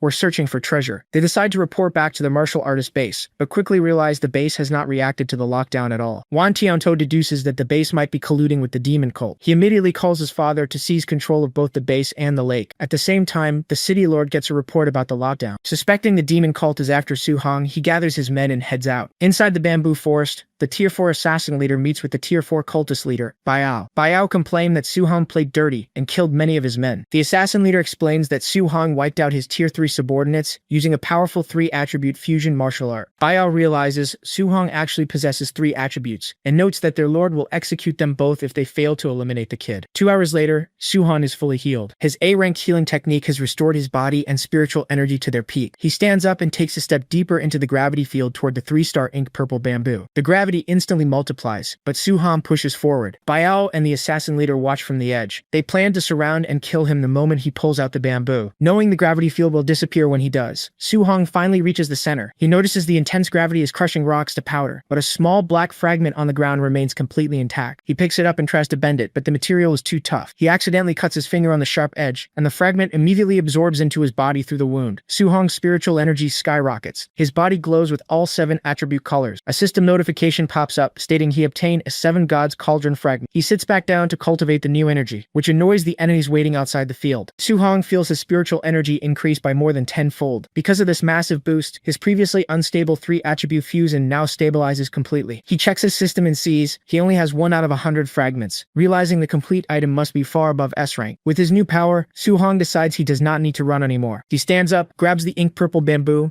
and pulls it out of the ground. The gravity field instantly vanishes. Biao, the assassin leader, and all their remaining subordinates charge at him at once. Su-hong just smiles. He infuses his spear with his perfected 3-attribute fusion and slams it into the ground. The resulting explosion is massive. Fire and lightning completely engulf the attackers, leveling the forest and leaving a giant crater in the ground. The Tier 4 assassin leader survives the blast but is heavily injured and coughing up blood. He looks around at the charred skeletons of his men and the cultists. He figures out that Su-hong must have absorbed the divine fragment to suddenly become this powerful. Out of the smoke and flames, Su-hong walks forward. Glowing with fire and lightning, he looks down at the assassin leader, asks if hunting him was fun, and states that it is now his turn to kill. Su-hong stands over the heavily injured Tier 4 assassin leader. He offers him a chance to live if he reveals the location of the demonic cult's stronghold in Star City, realizing the cult must have a deep presence to collude with Ye Qi so quickly. The assassin arrogantly refuses and tries a desperate suicide attack, throwing a glowing explosive to drag Su-hong down to hell with him. Su-hong doesn't even flinch. He simply blasts the man with a massive wave of lightning, instantly vaporizing him. Nearby, Biao and the other Tier 4 cultists see the massive explosion. They realize Su-hong's earlier threats were not a bluff and that his spiritual energy hasn't drained at all. Terrified that a rank 2 youth just wiped out their entire team and turned 2 rank 4 martial artists into lone survivors, they abandon the mission and run for their lives. Back at the martial artist base, Ye Qi receives a call confirming the assassination failed and his rank 4 men couldn't kill a rank 2. He panics, knowing the city lord will trace the hit back to him and execute him. He rushes outside to his car, desperate to escape Star City. Just as he approaches his vehicle, a massive flame cage erupts from the ground, trapping him inside. Su-hong steps out of the shadows. Ye Qi desperately tries to fight back, but Su-hong instantly pierces right through him with a lightning-infused spear strike, killing the peak rank 3 official in a single move. The city lord and his guards arrive just as the flames settle. The surrounding crowd is shocked that a youth killed a base official in broad daylight, but they all agree Ye Qi deserved it for attempting a sneak attack. The city lord asks Su-hong what happened. Su-hong casually downplays it as just luck, and reveals he also snatched the 3-star ink purple bamboo. Inside the city lord's private car, Su-hong explains the whole 8-day ordeal. He details how he fled from 2 rank 4S and 20 rank 3S, ended up heavily injuring the leaders, killing the rest, and taking the treasure. The city lord is so utterly stunned by this monstrous feat that he jokingly asks Su-hong to marry all 40 plus of his daughters so they can mass produce geniuses and save humanity. The city lord then gets serious. He warns Su-hong that the cult's mastermind might still be in the city and could send rank 6 or 7 grandmasters next. He advises Su-hong to get into a top university like Magic Capital or Capital University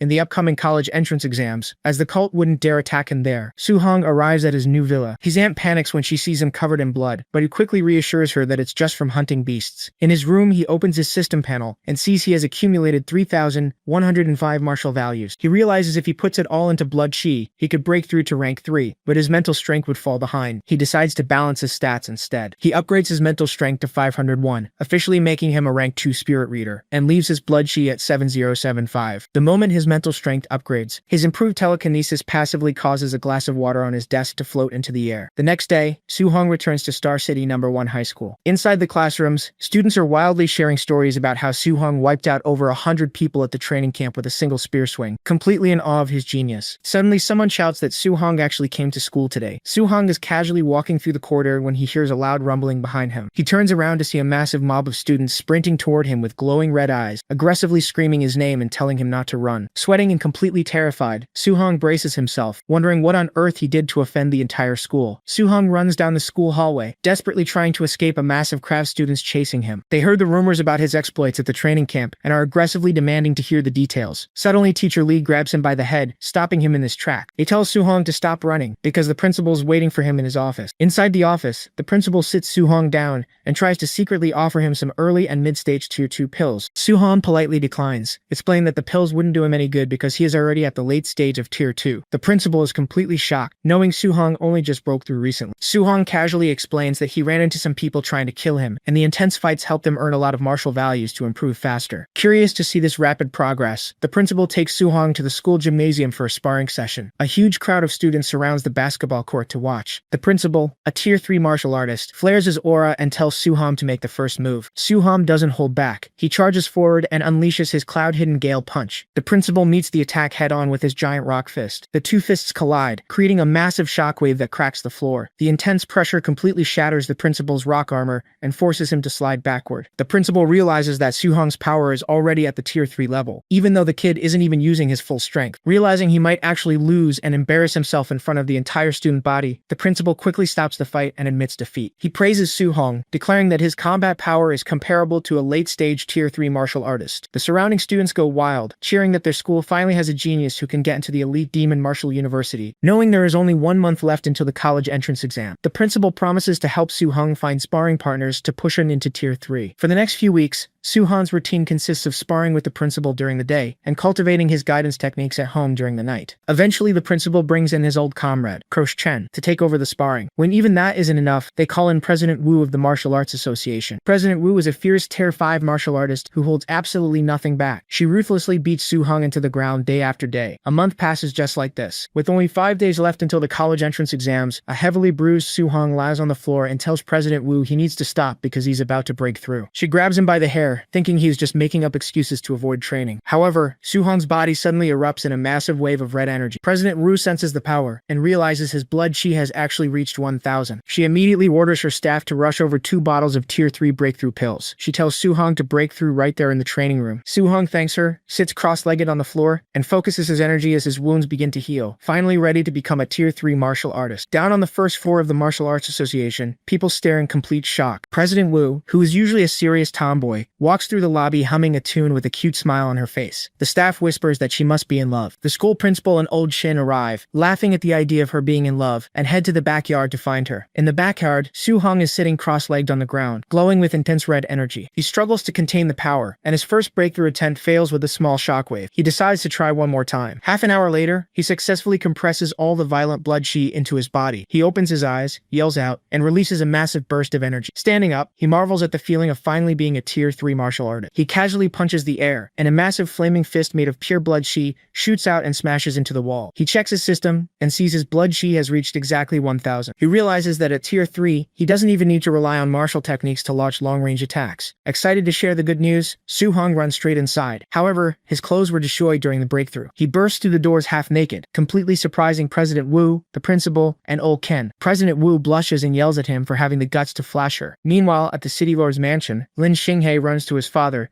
excitedly announcing that Su-hong reached the mid-stage of Tier 2. His father remains completely cold. He casually tells his son that President Wu just called to inform them that Su-hong actually broke through the Tier 3. Lin Xinghe is left entirely speechless. Back at the association, Su-hong sits in a meeting with the city lord, President Wu, the principal, and old Xing. Because his clothes were ruined, Su-hong is now wearing a tight, cute cat shoe. The city lord hands Su-hong a list of high-level martial artists who recently arrived in Star City. He warns Su-hong that there are nearly 100 people on the list, and some of them might be human traitors planning to assassinate him on behalf of the demon cult. Su-hong calmly states that he is already mentally prepared for assassinations from human traitors. The city lord tells him he will be safe once he gets into one of the top 2 universities. President Wu advises against Imperial Capital University because they strongly favor students from wealthy and powerful families, which would put Su-hong at a disadvantage. She suggests Magic Capital Martial Arts University instead, explaining that they only care about raw talent and strength, and they fiercely protect their students no matter what trouble they cause. Hearing this, Su-hong agrees to go to Magic Capital. The city lord then decides to poke fun at Su-hong's cute cap shirt, questioning the genius's taste in clothing. President Wu immediately steps in, blushing and admitting she specially lent him her shirt because his clothes were destroyed during his breakthrough. Realizing his mistake, the city lord quickly changes his tune, nervously laughing and praising the shirt's wonderful taste. A few days later, the city lord waits at the Star City airport. He greets Wang Lindao, a Tier 5 martial artist, who is in charge of evaluating the college entrance exams for Star City this year. Wang Lindao complains about his assignment. He feels that actively networking with students is beneath his pride, especially since Star City rarely produces even a single Tier 2 examinee. The city lord just smiles and asks if an 18-year-old Tier 3 genius is worth networking with. Wang Lindao's eyes widen in shock. Forgetting all his previous complaints, he instantly demands the city lord take him to this genius right away. At the Star City martial arts exam venue, thousands of students gather in a massive stadium for the vitality check. President Wu and the city lord look around for the Tier 5 examiner, Wang Lindao. They spot him shamelessly cozying up to Su-hong. Completely tossing his pride aside, the high-level examiner throws up a peace sign and tries to take a cute selfie with the kid, desperate to get on the genius's good side. The city lord facepalms at how thick-skinned the man is. An announcer declares that students below Tier 2 will take their combat tests here, but anyone at Tier 2 or above must take a special train to the provincial capital for specialized testing. Su-hong looks surprised, and his friends awkwardly admit they forgot to tell him about that rule. They ask if he managed to reach the mid-stage of Tier 2 during his training. Su-hong just smirks and tells them they will find out in a bit. He steps into the vitality detector capsule. Instantly, a massive wave of red energy erupts from his body. The machine scans him and displays a staggering score of 1005. The entire stadium is thrown into absolute shock. Lin Xinghe and the other students stare in pure disbelief, realizing Su-hong didn't just reach mid-Tier 2, he actually broke through to Tier 3. Up in the private viewing rooms, the wealthy fathers are dumbfounded. Lin Xinghe's father immediately decides he needs to find a way to make this kid his son-in-law. Up in the examiner's box, Wang Lindao is utterly amazed. He looks at a data chart showing the massive gap in cultivation resources between a small place like Star City and the elite magic capital. He realizes that if Su-hong had grown up with the educational resources of a large city,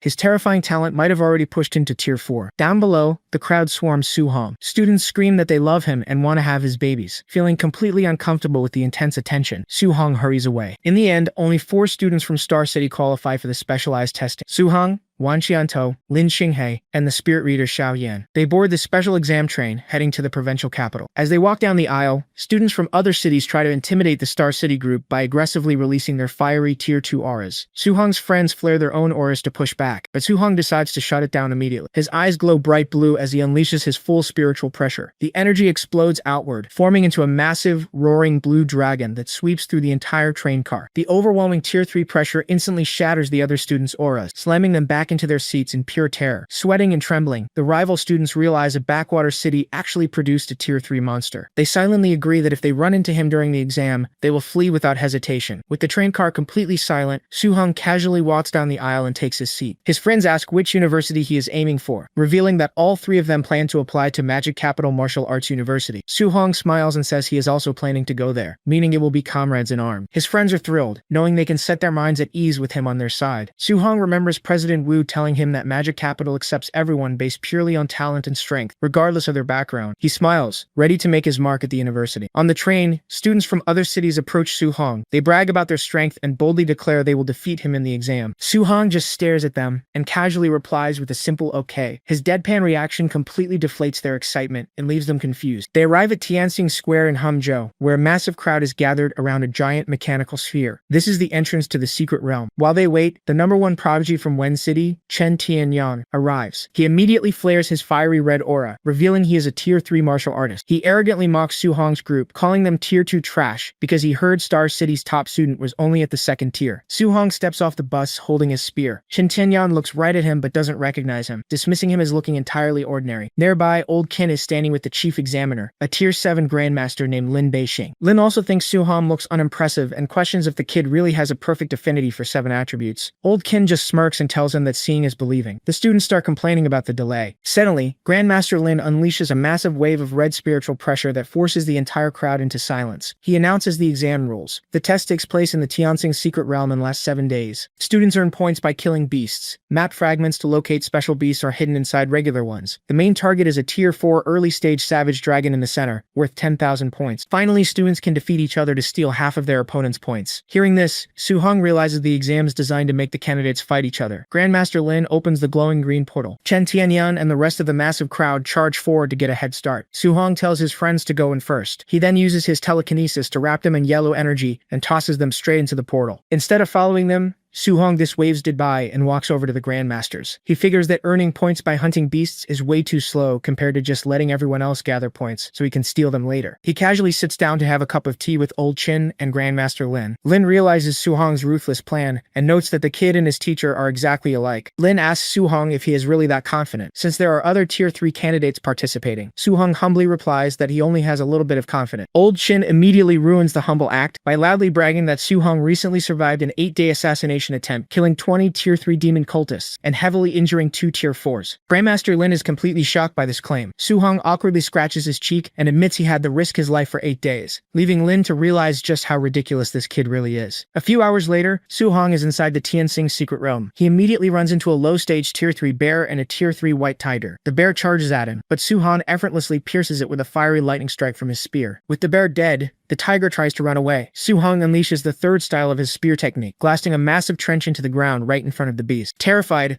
the tiger rolls over on its back and tries to act cute to beg for mercy. Su Hong tells it to stop meowing. He orders the beast to lead to other humans or high-tier beasts, promising to spare its life if it obeys. Su Hong rides the tiger through the forest. They soon encounter a massive high-stage Tier 3 giant ape. The ape is over 30 meters tall and carries a massive tree trunk as a weapon. The ape swings the log down. Su Hong jumps off the tiger and tells it to run away. He dodges the attack and complains about the ape's terrible breath. He then points his spear upward and blasts the ape right in the face with a burst of fire and lightning. The ape gets angry and slams its massive log down directly onto Su Hong. The log is over 40 meters long and weighs around 70 tons. However, Su Hong easily catches it with one hand. He notes that since he has already broken through to Tier 3, catching this much weight is nothing to him. He then covers the massive log with his mental power. Using his telekinesis, he floats into the air, lifts the entire 70-ton tree trunk, and swings it like a giant bat. He smacks the giant ape squarely in the face with its own weapon. Outside the secret realm, the crowd watches the fight on the giant broadcast screens. They are completely stunned by the display of strength, wondering what kind of monster Su Hong really is. In the private viewing area, Old Qin laughs and points at the screen, bragging that his student is beating an elite monster like a dog. Grandmaster Lin spits out his drink in shock. Watching Su Hong effortlessly crush the giant ape, Lin admits that the outcome of this year's assessment is already decided. Su Hong stands over the fallen giant ape. He checks his points bracelet, completely shocked to see he already has 2,100 points, putting him in first place by a massive margin. He realizes that since the ape gave him so many points, hunting elite beasts is a much faster way to win than his original plan of beating up other students. He jumps down and commands the white tiger to find him more high-tier monsters. Meanwhile, in another part of the secret realm, Chen Tianyan checks the leaderboard and is furious to see Su Hong so far ahead. Determined not to lose, Tianyan uses a map fragment to locate a special beast and heads toward it. He arrives at a rocky clearing and finds a giant glowing purple serpent. He realizes it is a Tier 3 high-stage beast, a dark poison snake. Believing he can beat anything Su Hong can, Tianyan activates his fire attribute and charges at the snake. However, just a few minutes later, Tianyan is sent flying backward, heavily injured and coughing up blood. He realizes the snake is almost as strong as a Tier 4 beast, and decides he has to run away or he will die. As he tries to escape, a sudden blast of fiery energy sweeps past him and slams into a tree.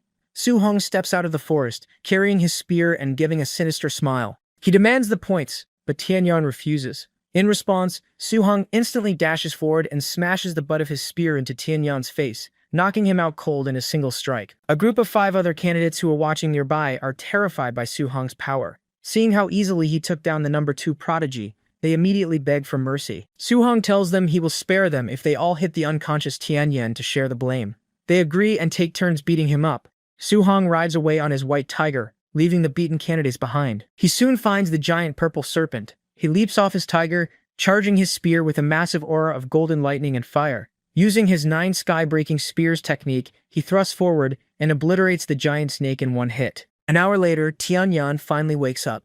He checks the leaderboard and screams in despair when he sees Su-hong now has 4,500 points. He realizes Su-hong must be hiding his true strength, and is likely a Tier 4 martial artist. In the real world, the grandmasters and spectators are equally stunned by Su-hong's absurd power. He easily took down 2 special beasts back to back, using a rare fusion of thunder and fire attributes. The crowd goes wild, realizing the entire exam has basically become Su-hong's personal show. Inside the realm, Su-hong tells his tiger to lead the way to the center of the map, where the boss monster is located. He arrives at the edge of a massive, dark crater. He tells the tiger to wait outside and jumps down into the abyss. At the bottom, he finds the Tier 4 Savage Dragon. It is a massive, dark red dragon, securely locked up in heavy chains and fast asleep. Su-hong feels the overwhelming pressure of its aura.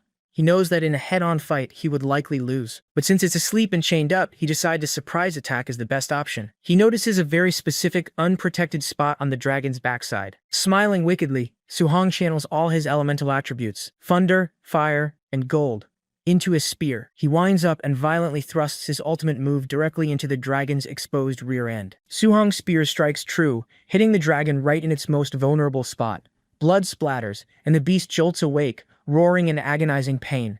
Furious, the dragon unleashes a massive torrent of fire. The intense heat and explosive force from the dragon's breath blast the ground, completely shattering the heavy chains binding it. Outside the secret realm, the crowd and grandmasters watch the broadcast in absolute disbelief. They are stunned by Su-hong's shameless and brutal tactic of stabbing the beast's rear.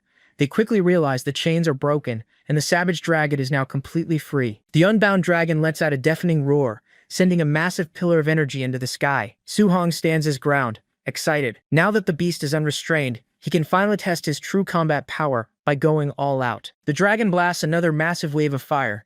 Su-hong counters by unleashing his Rage Sea Spear technique, creating a giant water dragon that crashes directly into the flames, neutralizing the attack. Capitalizing on the opening, Su-hong leaps high into the air to strike with his 9 sky-breaking spears.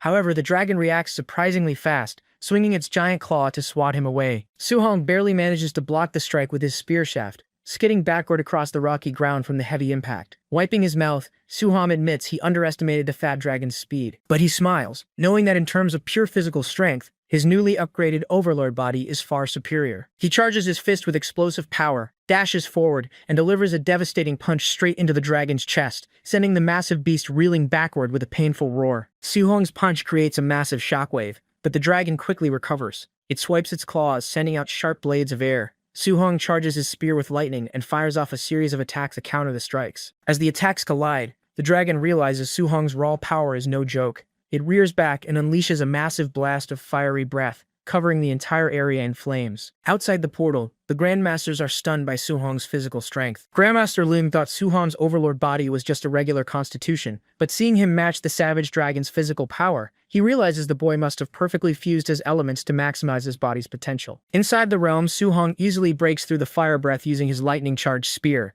He dashes forward, moving faster than the dragon can track. In a blinding flash of golden light, he thrusts his spear straight through the dragon's neck. The massive beast crashes to the ground, dead. The system prompt confirms the kill, adding a massive 14,500 points to his score. Seeing the update on their leaderboards, the other candidates are completely demoralized. Even the top prodigies realize they have absolutely no chance of catching up to Su-hong's insane score. They admit they were too arrogant and accept that they are just trash compared to him. Meanwhile, Su-hong decides not to let the savage dragon go to waste. He chops off a massive chunk of its tail, starts a fire, and roasts it. He and his white tiger feast on the rare meat. As he eats, his blood chi rapidly increases, and his Overlord body's mastery percentage jumps from 6.5% to 9%. Realizing the meat is essentially free stat points, Su-hong spends the rest of the day eating as much as he can. Over the next few days, Su-hong uses his white tiger mount to hunt down every single special elite beast in the realm. He kills a giant white ape, a massive deathworm, and a heavenly wind-mad bull. On the 7th and final day of the exam, he randomly runs into a candidate walking through the forest. Without hesitation, Su-hong hits him in the head with his log weapon, knocking him out cold. When Su-hong checks his bracelet, he is confused to see he didn't get any points. Looking closer at the unconscious student, he recognizes Chen Tianyan, and realizes he already robbed him of all his points earlier in the week. A loud voice echoes through the secret realm, announcing that the exam is officially over and all candidates must leave immediately. Su-hong pets his tiger goodbye, telling it to train hard so it doesn't get beat to death next year. He looks down at the fainted Tianyan. Not wanting to leave him stranded in the dangerous forest, Su-hong throws the unconscious prodigy over his shoulder and walks toward the exit portal. He steps out of the portal and back into Qian Square. The massive crowd of spectators and all the grandmasters immediately erupt into cheers, chanting his name and hailing him as the new Jiangnan Province martial arts champion. Su-hong's exam results instantly make national news. Reporters broadcast that he shattered the historical points record by a massive margin. People from his high school celebrate in the streets, and reporters even try to interview his aunt and uncle at their home. Videos of him carrying Tianyan out of the portal go viral, and his face is plastered all over the news. Sitting in the president's office at the Martial Arts Association, Su-hong complains to Grandmaster Qin and Lin that the media is getting annoying. Lin agrees to have them tone it down so they don't bother his family. He then asks Su-hong for advice on attribute fusion, hoping for some pointers. Su-hong thinks it's a bit backward for two grandmasters to ask him for advice, but since they've been so helpful, he agrees. He spends the next half hour explaining every detail of his cultivation and fusion techniques. Lin and Qin are deeply grateful, realizing his explanation is a major discovery for human martial arts. President Xia Yan walks in and asks Su-hong if he can explain the wind attribute to her as well. Later that night, Grandmaster Lin successfully masters the basic thunder and fire fusion. Qin asks him how he has dual attributes since he isn't a natural genius. Lin explains that he found a special fragment of the seven-god cauldron. Su-hong hears this and remembers he found a similar fragment earlier. Win warns Su-hong that the myriad races demonic cultists who worship monsters are constantly hunting for these fragments. He tells Su-hong to watch his back, because people will assume he has fragments due to his 7 attributes. Lin proposes they put out a fake story claiming Su-hong found fragments but already handed them over to the Grandmasters. Su-hong agrees to the cover story. Lin also advises him to enroll at Modu Martial Arts University, because the principal there is a powerful Tier 9 expert who can protect him from the cultists. Lin suggests that to catch the principal's attention, Su-hong should beat up the principal of the Imperial Capital Martial Arts University's grandson during the upcoming national tournament. Su-hong smirks and asks for a photo of the grandson so he can familiarize himself with him. Meanwhile, at the Modu Martial Arts University admissions office, a recruiter is reviewing the exam scores from Jiangnan Province. He drops his pen in shock when he sees Su-hong's score of 35,500 points. He frantically pulls up the combat footage and watches Su-hong fight the savage dragon alone using a 3-attribute fusion. His assistant reads Su-hong's file, confirming he has 7 attributes with 100% compatibility. Realizing they found an absolute monster, the recruiter sprints to the principal's office to ask for his private jet. The principal, Li Chenggao, stands up, radiating a terrifying aura. He tells the recruiter not to rush because he is going to Jiangnan Province to recruit Su-hong in person. A few days later, a terrified scout runs into Principal Li's office at Modu University. He begs the principal to stop stirring up trouble, because over a dozen grandmasters are already trying to recruit Su-hong. Li stands up and tells the scout not to worry. He isn't going to fight the grandmasters. He's going to wipe out a demon cult base near the city. Intel confirmed the cultists are targeting Su-hong because he awakened 7 attributes. Li declares he's going to personally kill them before they can even try to attack his new student. He grabs the screaming scout, leaps out the window, and flies toward the forest. 50 kilometers away, inside a dark cave, the demon cultists are holding a meeting. Their leader, a man from the celestial god race, announces their plan to intercept and kill Su-hong before he reaches the university. He promises that once Su-hong is dead, the cultists will be rewarded with divine blood. The cultists cheer, eager to assassinate the human genius. Suddenly, Principal Li lands outside the cave, completely shattering the ground. He brought the scout with him to record a promotional video for the university. Li tells the scout to start filming, then raises his glowing hand and brings down a massive strike that completely obliterates the mountain peak, crushing the cult base and everyone inside in a single hit. Meanwhile, back in Star City, Su-hong's house is overflowing with gifts. His aunt tries to set him up on blind dates with daughters from wealthy families, but Su-hong politely declines, saying he needs to focus on his cultivation. He escapes to his room and opens his system interface. He uses his accumulated points to upgrade his spirit stat to Tier 3. He then tests a new technique called the weapon condensation art, creating a solid shield of energy. He punches the shield to test its durability, breaking it, but realizes it's strong enough to block attacks from mid-stage Tier 3 beasts. Satisfied, he dumps the rest of his points into his overload body. He screams in pain as his body undergoes another massive physical upgrade, reaching the 36% mastery level. He realizes his pure physical strength is now high enough to easily kill a Tier 4 martial artist. He goes downstairs to eat dinner with his family, finally feeling secure in his power. The next morning, Su-hong is woken up by his phone ringing. He answers it sleepily, only to hear Grandmaster Qin screaming for help. Qin begs Su-hong to hurry to the school and save him, sounding completely terrified. Su-hong rushes out of his house and sees Grandmaster Qin hiding behind a pile of rubble. Standing near him are the admissions directors from both Modu and Imperial Capital Universities. The two directors are literally fighting each other to recruit Su-hong, and their battle is destroying the neighborhood. Su-hong stops them and asks what is going on. The Imperial Director immediately offers him an unlimited supply of high-grade resources, free martial arts manuals, 30 million in cash, and a personal Grandmaster tutor if he joins their school. Su-hong realizes the perks are worth over 1 billion coins a year. He asks the Modu Director what his school can offer. The Modu Director bluntly states that they treat everyone equally, so Su-hong will only get the standard 10 million a year in resources. He explains that at Modu, students have to earn everything else through their own abilities. The Imperial Director mocks Modu for being stingy, assuming Su-hong will obviously choose Imperial.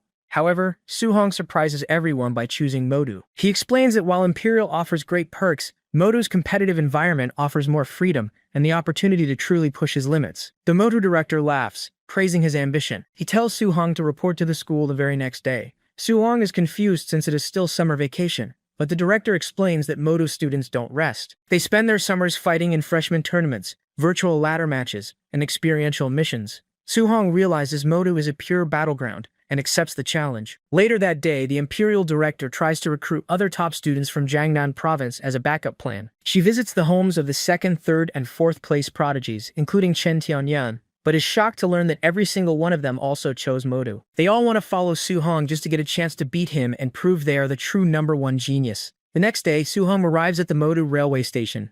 The student, Bai Kang Sheng, introduces himself as the senior in charge of welcoming the new class. He recognizes Su-hong from the news and happily offers to show him around campus. They arrive at Modu Martial Arts University. Senior Bai gives Su-hong his freshman handbook and points bracelet. He explains that points are the only currency used on campus to buy food, housing, and martial arts resources. Freshmen start with 100 points and have to earn more by fighting in virtual ladder matches or taking on missions. Su-hong puts on the bracelet, wondering if he can earn martial Dao points for his system by fighting in the virtual world. Senior Bai leads Su-hong to the dormitories and shows him his assigned housing. Surprisingly, Su-hong was given the best attached luxury villa on campus. However, Bai smiles and warns him that dorm assignments can be challenged at any time, meaning other students can fight him to steal his room. Su-hong complains that the school intentionally rigged the system to force him into fights. Nearby, a group of jealous freshmen glare at him. Seeing that he got the best villa just from dumb luck, they immediately start plotting to team up and take him down. Su-hong enters his villa. It is massive, with a lavish living room and a fully equipped training center. He lays down in the virtual pod to connect to the ranked ladder matches, wanting to test out the system. The pod scans his consciousness and drops him into a glowing blue virtual lobby. A notification pops up explaining the rules. In ranked matches, all participants have their physical strength and spiritual energy levels standardized to match their opponent's tier. Additionally, special physiques and spiritual powers cannot be used. Su-hong feels his body become sluggish, as his overpowered stats are reduced to average levels. He realizes the ladder matches purely test raw martial arts skills and combat techniques, without relying on broken stats. The system prompts him to select a weapon, and he chooses a spear. He is impressed to feel the weight and texture perfectly match his real-life weapon. Next, he is prompted to enter a username to protect his privacy. He tries a few normal names, but they are all taken. Frustrated, he mashes the keyboard. The system accepts the random input, registering his username as I love long legs and black tights. Su-hong cringes, embarrassed by the weird name, but the system says it cannot be changed. He quickly adjusts his avatar's face to hide his identity, accidentally making himself look like a middle-aged uncle. He clicks matchmake and is paired against an opponent named Likes Busty Girls. Su-hong laughs, realizing there are plenty of weirdos in the virtual network. The match begins against a muscular, bald fighter armed with a heavy mace. The man taunts Su-hong, asking if he is stunned by his handsomeness. Su-hong ignores him and charges forward with his spear. The opponent swings his mace, expecting a heavy clash, but Su-hong's footwork is too fast. He effortlessly dodges the heavy swings and counters with a flurry of rapid spear thrusts. The muscular fighter is shocked. Even with their physical stats completely equalized, Su-hong's raw spearmanship is completely suppressing him. Unable to block the relentless attacks, the bald fighter is impaled through the chest. Su-hong wins the match. He earns 1 ranking point and notes that he won relatively easily despite losing all his overpowered stat advantages. He realizes this is the perfect opportunity to temper his fundamentals and promises to become invincible in the same realm, even without his system boosts. Meanwhile, in a nearby villa, a girl complains to her older sister that they should go challenge the person who got assigned Villa 001. The older sister, Qingwan, is the top scorer from Jiangnan Province, but they were placed in the smaller Villa 002. Qingwan ignores her sister's complaining, saying she is too busy climbing the rank ladder to care about dorm rooms. She enters her virtual pod and is matched against her next opponent. Seeing the username I love long legs and black tights, Kingwon rolls her eyes, muttering that men with perverted names are gross. Kingwon's avatar spawns into the virtual arena, wearing her real-life glasses and the short skirt with black thigh-high socks. She immediately complains about Suhong's perverted username and neared middle-aged uncle avatar. She decides to finish the match quickly and charges forward with her sword. Suhong easily blocks her first strike. He pushes back and unleashes a flurry of rapid spear thrusts. Kingwon manages to parry them, realizing that despite his gross username, he is actually a master spearman. She thinks he is purposely using a weird name to make people underestimate him. Wanting to win quickly, she activates her B-rank fire attribute sword technique and unleashes a massive wave of flames. Suhong quickly activates his own movement technique to dodge. Kingwon is shocked that he easily saw through her footwork, but she quickly switches to a wind attribute attack and strikes again. Suhong narrowly dodges the wind blade. He realizes that since his opponent is a top-tier genius with dual attributes, he needs to take the fight seriously. He activates his 9 heaven-shattering spears technique, charging his spear with golden lightning, and strikes back with full force. Kingwon creates a massive tornado of fire to block his attack, refusing to lose to someone with such a garbage name. The two clash, their weapons sparking with fire and lightning. However, Suhong's raw technique overwhelms her. He breaks through her guard and strikes her with a powerful blast of lightning, winning the match.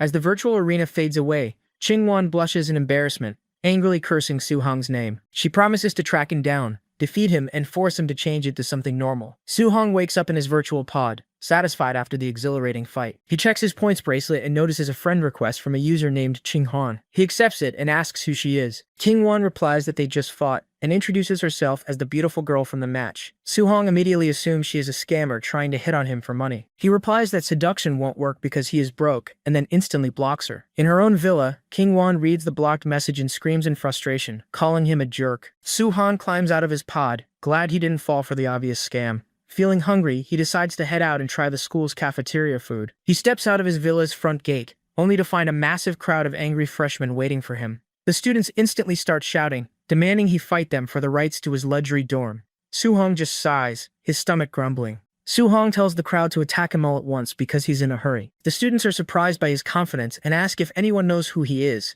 Since he is from another province, nobody recognizes him.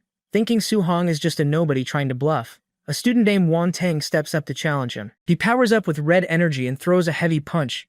Suhong effortlessly catches the fist with one hand, completely stopping the attack. He then throws a quick counterpunch straight into Wang Tang's face. The impact sends Wang Tang flying backward, and he crashes into the ground, knocked out cold. The rest of the crowd is shocked, noting that Wang Tang is a Tier 3 martial artist and just got taken out in a single hit. Suhong cracks his knuckles and asks who wants to go next. Seeing how easily he won, the terrified students immediately step back and run away. Suhong tells the fleeing students they can't run. He activates his weapon condensation art, forming massive glowing blue tentacles of psychic energy. The tentacles shoot forward, wrapping around the retreating freshmen and dragging them back. Realizing Suhong is actually a psychic, the students immediately start screaming and begging for mercy. Suhong ignores their pleas. He leaps into the air and unleashes a rapid barrage of heavy punches. The devastating blows knock out the entire group of Tier 3 prodigies in seconds.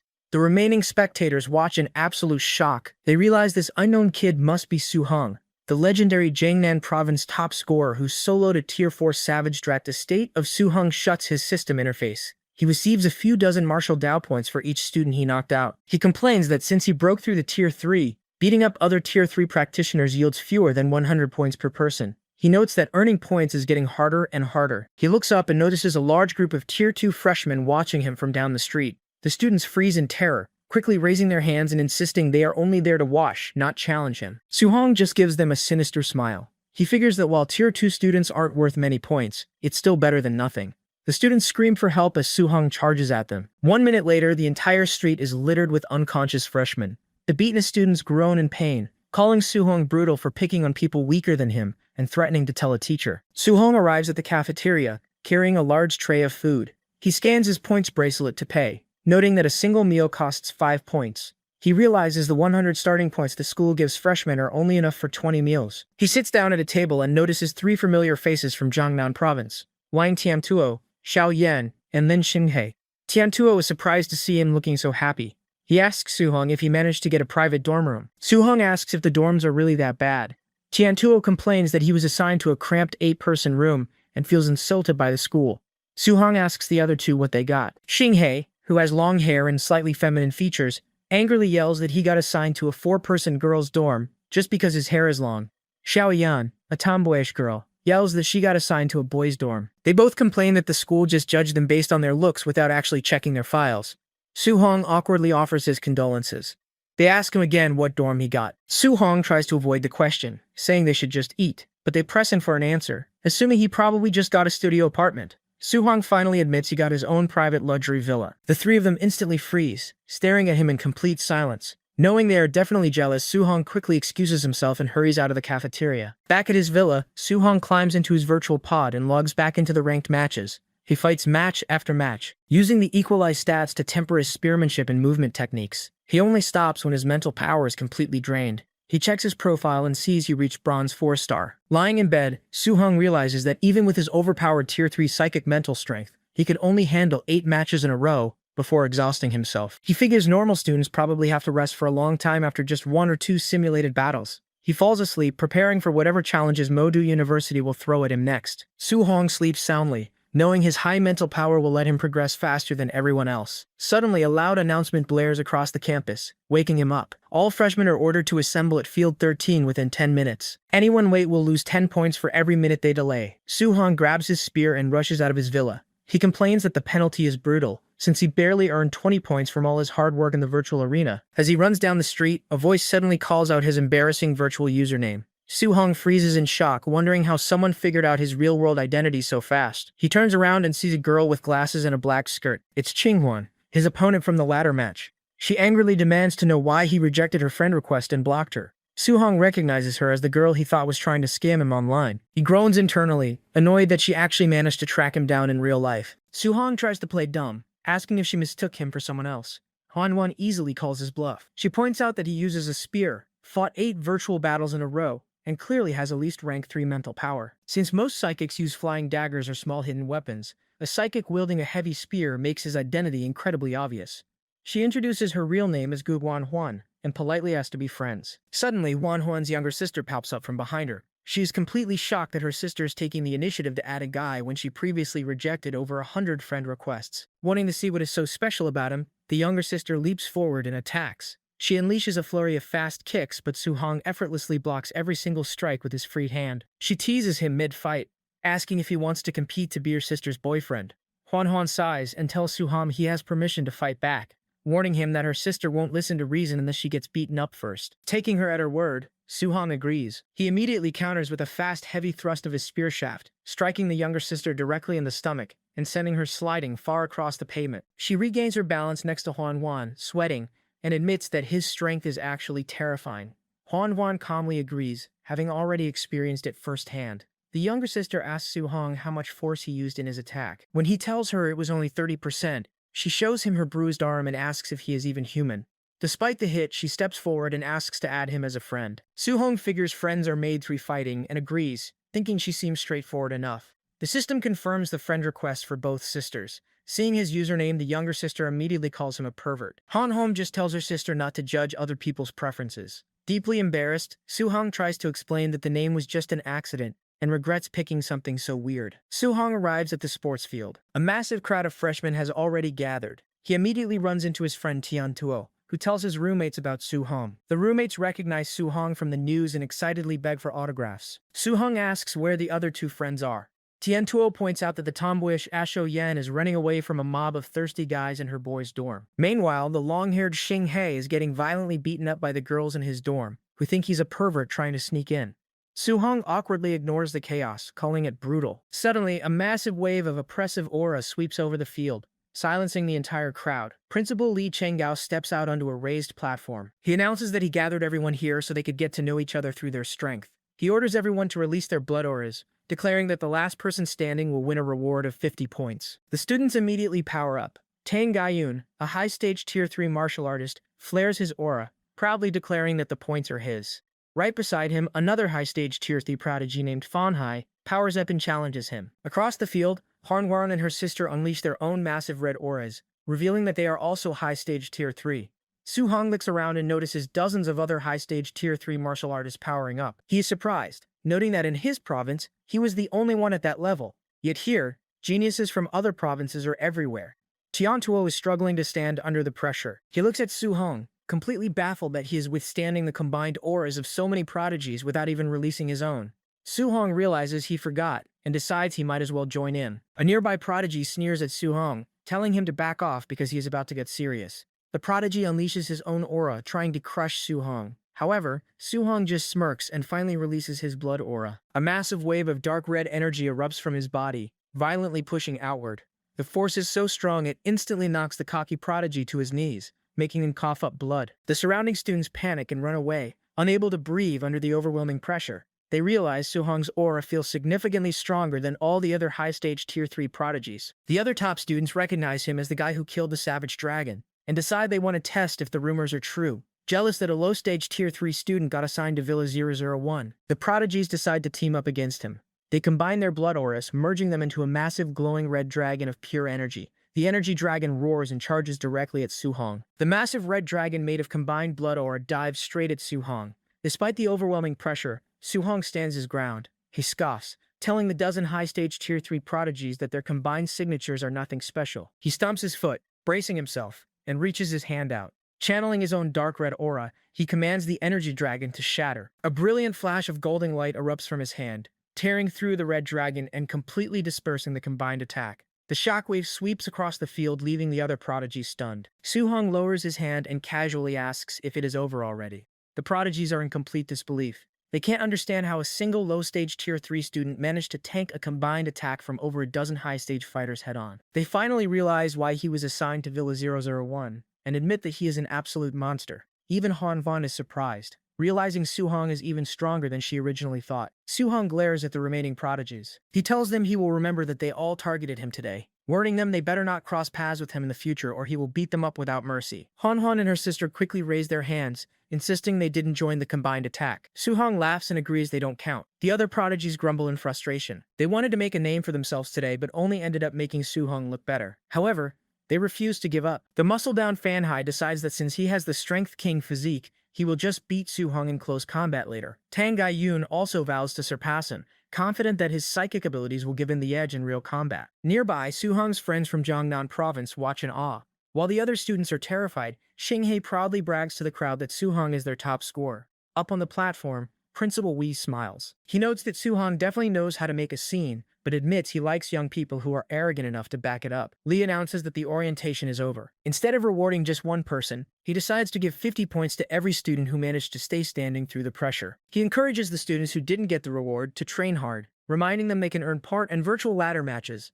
Principal Li continues his speech announcing the rules for the dorms. He reveals that the school only has 10 luxury villas, 100 townhouses, and 1,000 single dorms available. Tiantuo and Xiaoyan are excited to hear that these specific rooms come equipped with free virtual pods, saving the occupants hundreds of points every month. Li smiles wickedly and tells the crowd that anyone dissatisfied with their current living conditions can challenge the current occupants for their dorm. Furthermore, he adds a special rule.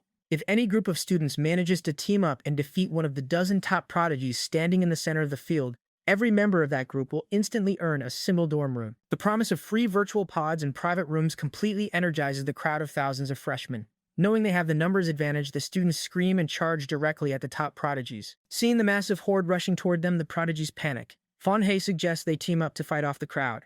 Huan Wan and her sister agree, stepping back into a defensive formation. They ask Su Hong if he wants to join their team. Su Hong smirks and cracks his knuckles.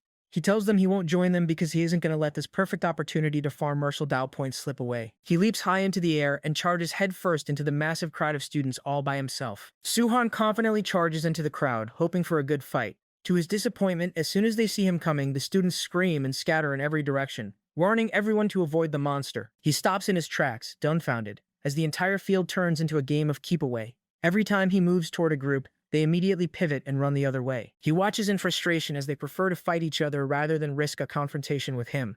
Meanwhile, the Gu sisters are still holding their ground, surrounded by a massive number of challengers. A critic friend, the younger sister, suggests they pretend to be defeated so they can just take the single dorms and stay in their current villa. Han Han scolds her, calling her a spineless weakling, and refuses to give up the fight. So suddenly, the younger sister spots Su Hong running in their direction. She shouts his name in relief, hoping he'll intervene.